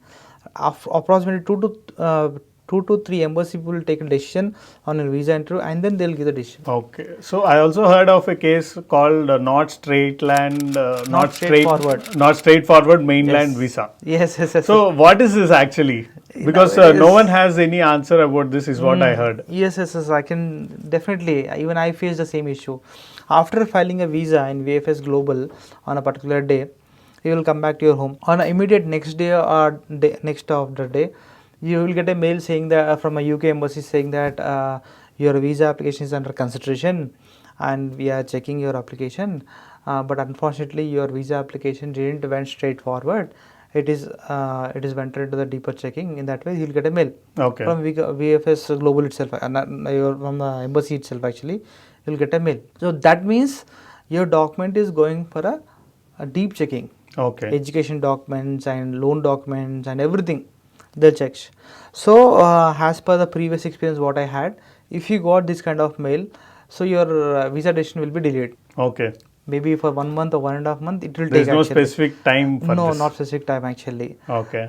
Embassy will say you will get in 1 month or 25 working days. In that way they'll say actually, but it will take some more time also. Luckily, some people will get mail immediately. So if you got this kind of mail, we will be informing our students, Baba, you got this kind of mail. That means your documents will be deep checking. Check with your bank people, check with your education loan, and check with your work experience documents, all these things. And please keep an eye on your emails every day, every half an hour, every 1 hour you need to check your mails, because students will get any mail saying that you have been selected for the interview, you need to attend the interview and so and so time and so and so date. Okay. So on that day, on that time, he need to be present, he need to be interviewed by the people actually. That's the reason. So he needs to be very aware about a mail. Okay. So if you got that mail, almost all the students are getting nowadays interview from embassy. But don't worry, as of now, I have seen this kind of mails, and people also attended interview. They are accepting a students, they are not rejecting a students, but taking a decision is delayed. Understood. That's it, nothing else. They're not rejecting it directly, because they have a proof, because even student have a proof saying that what are the answers I have given.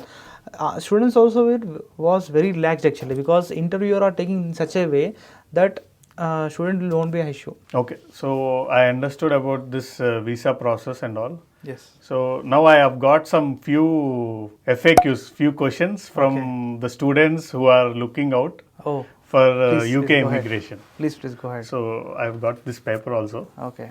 So the first question is, what happens when I did not respond or go to the university for a long time? Okay. For example, if it is emergency, you can take 1 month of leave, that too taking a permission of the university. You can come back to India, you need to go. But if you take longer time without any permission, then university will withdraw your visa. Okay. Then you need to come back to India. If you stay in UK, it is an illegal thing. So it is not at all suggestible. You need to come back to India 100%. Okay. So how many days I have to go to university per week? Yes, definitely I expected. Approximately 2 to 3 days. 2 to Definitely 3 days. 2 to That's 3 very days less. actually. Very less actually. We can go. So can we shift our university after receiving visa? No, shifting university is not at all possible actually, but you can able to change your program. Okay. Changing in a program in a same school, it is fine. For example, MSc Management, MSc Engineering Management is being taught by single school only in one university, single department. What I mean is a department. You can change the program, but you can't able to change the university. 100% it is. Okay. So can we get university based part times? University based part times, no actually. No. The thing is what part times you can able to find out anywhere. For example, if university is very big, you can able to get a part time job in a restaurant, hotel. I mean to say university based restaurant. That is similar actually. Outside restaurant is same. University based restaurant is same. Both are same. So do we need British slang in English to do part time job in UK? Not required actually. Not required, because people are understanding our English. Not an issue. British slang is not at all required. What happens if I fail and did not complete my masters in 12 months? Okay, for example, if you didn't pass your exam, first of all, they'll give one more chance. Okay, you need to pass that exam. If not, they will be asking you to go back to your country. India. So what I mean to say is, if you didn't pass in 12 months, they'll give extra 4 months of time to pass your exam. If you can't able to pass even in 4 months, you need to come back to India. That is 100% sure. You can't stay in UK. If you stay, it is illegal. and it will be a very big issue. You need to go for jail directly. Okay. So is laptop mandatory for my masters? Not required, man. Not a mandatory actually, because university will be suggesting you to get a laptop. By the way, student will definitely get a laptop. Of course, if it is required or not required, he'll get a laptop because of some other issues. Not mandatory. So will consultancy people pick us up in UK airport? No, yeah, not at all actually. Who will pick up whether he is a brother or sister actually to pick up? Because some consultants used to blame our students, saying that don't worry, Baba, you go to that airport. We have one person who will be picking you. That's completely waste this thing actually. So what are the deport chances after I land in UK? Yes, there is an option actually, deport option, because if you are provided insufficient funds, because after landing in UK also they will be checking funds sometimes. They'll be asking simple questions, where you're going to stay. They'll say, no sir, I am going there, actually I have one person, me and he will looking after accommodation. If you say this kind of answers, then definitely they'll say, go back to your home country, you don't have any exact plan, you came to UK, you don't know where you stay, and you don't have sufficient funds in your pocket also. How you will survive in UK? You can go back, they'll deport you actually. So should I have to look for accommodation in India or after reaching UK? It is better to look out for accommodation while being in India itself, because after going there immediately you need to be fresh up and you need to put your luggage somewhere else, right? So it is 100% suggestible that if you are flying to UK, before flying itself, at least 1 week before, you need to book your accommodation. That is 100% suggestible. Okay. So will university help us in accommodation? Of course, 100% university will help you for accommodation, because every university has a residential actually. They have an accommodations, university based accommodations, but we should inform them in a very priorly, like at least 1 month prior to your course start date. We should inform them, and university will take a deposit amount of at least £100 or £200 or £500. They'll take a deposit and then they'll secure your seat.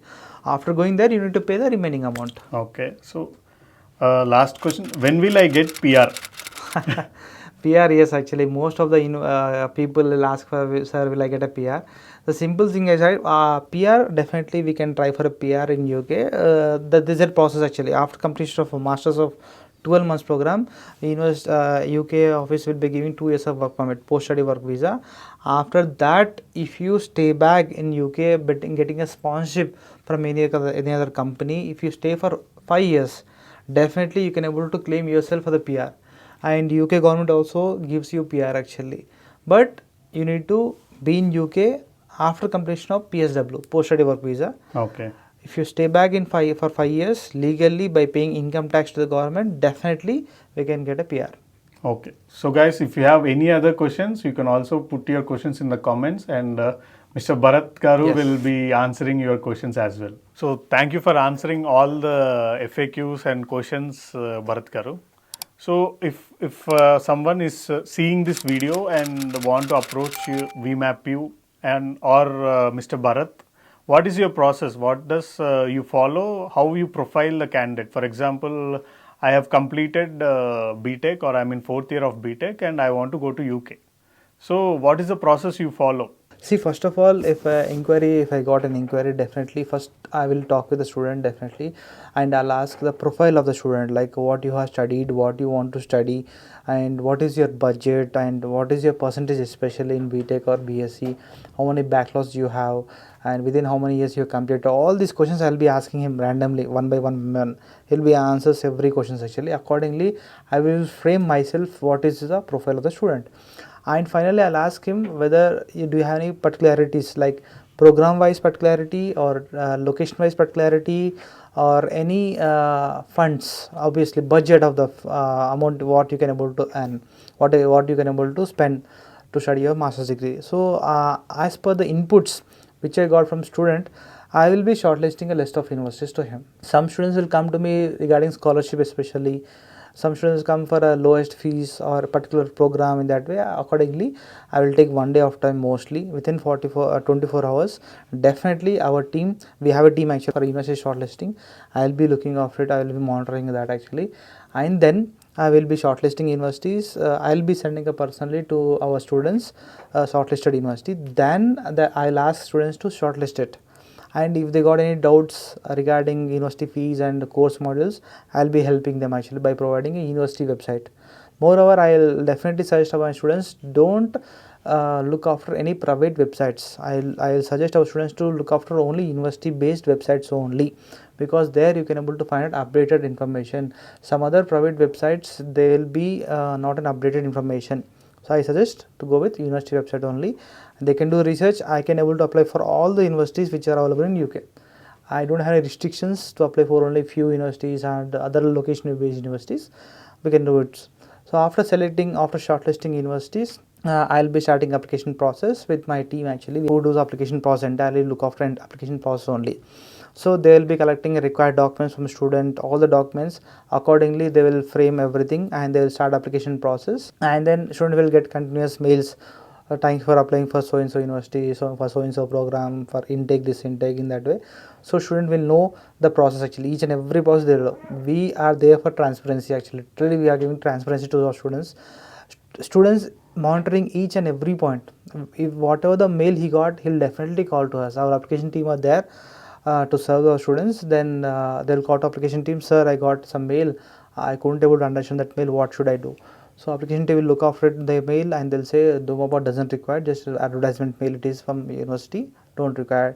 Any pending documents from university, student will get a mail, immediately they'll call us, sir, I got a mail saying that pending documents. So immediately we'll check and we'll send a required document to the university. So the thing is, what transparency is very there in our consultancy. Each and every mail we'll be reading, and each and every mail we read by same thing with the student also. So after getting all these things, we'll get admission. After getting admissions, as I told you, we'll be look after each and every point and we'll be explaining each and every condition, whatever he got. So we'll make sure that condition has been met by student, and then only we'll ask the students to make a payment.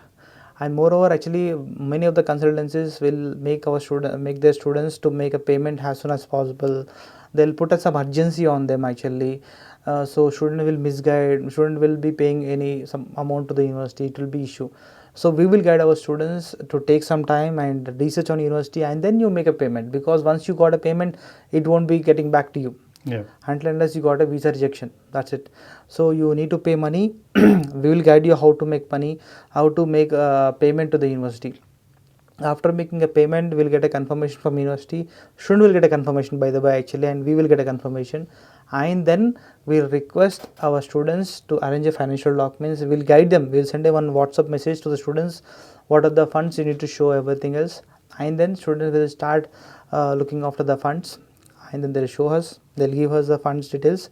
Accordingly, we'll send the documents to the university. University will look after it and cross verify that. And then they will be releasing a cash letter to the student. We'll get a mail and student will also get a mail, cash letter. After getting cash letter, we'll start a visa process. Okay. Visa process simple, as we guided. We'll do everything for visa process. We'll fill an entire form. We'll make our students to check the form, because most of the consultancies won't allow students to interrupt in this visa application form. But we will encourage our students to see the visa application form. They should know actually. And then making the fill-upping it, and then we'll check the students, and then we'll file a visa. Okay. So this is what the entire process, what our consultancies do it. Majorly the mock interview, because most of students nowadays can't able to face a mock interview. We are taking mock interviews 2 to 3 times actually. Even that is from university side or embassy side, we'll take an interview actually to the students, mock interviews. We'll prepare them. We'll make sure to get a visa. After getting visa, we'll guide them to flight tickets, how we can able to book. And accommodation point of also, we have a concept actually, how we can able to book an accommodation. We have all those things. We'll guide our students to make sure student land in UK safely and get accommodation, get enrolled in the university for starting this. And if they want any help from our end regarding jobs, we'll do our best. We have old students, we can contact them. We can say, one of our student went to the same city of yours, so can you help them? Then definitely they'll help us actually. Up to their point actually, they'll help us definitely. So this is what our consultancy does. Especially I can tell you, transparency is very important in our consultancy, and flexibility, and we will respond like anything actually. Okay, thank you Bharat Garu. It was very nice speaking to you. It was very nice to know about the VmapU process. Thank you very much, and we'll sure meet you again. Definitely. So that's it guys for today. Hope this podcast is informative and useful. We'll meet you in another overseas destination in another episode. Until then, aim high and don't forget, this video is brought to you by VmapU, your trusted partner in realizing overseas dreams since 2009. With expert counseling, personalized guidance, visa assistance and more, they have helped around 1.5 lakh students achieve their international dreams. Whether it's pursuing MS in USA, MBA in UK or in any other country, contact VmapU by clicking on the link below. Register yourself by entering name, email ID and phone number, and they will call you back within 24 hours to guide and turn your aspirations into reality. And VmapU also offers free SOP maker, free LOR maker and free university shortlisting tool as well. Make sure to explore these. Thank you.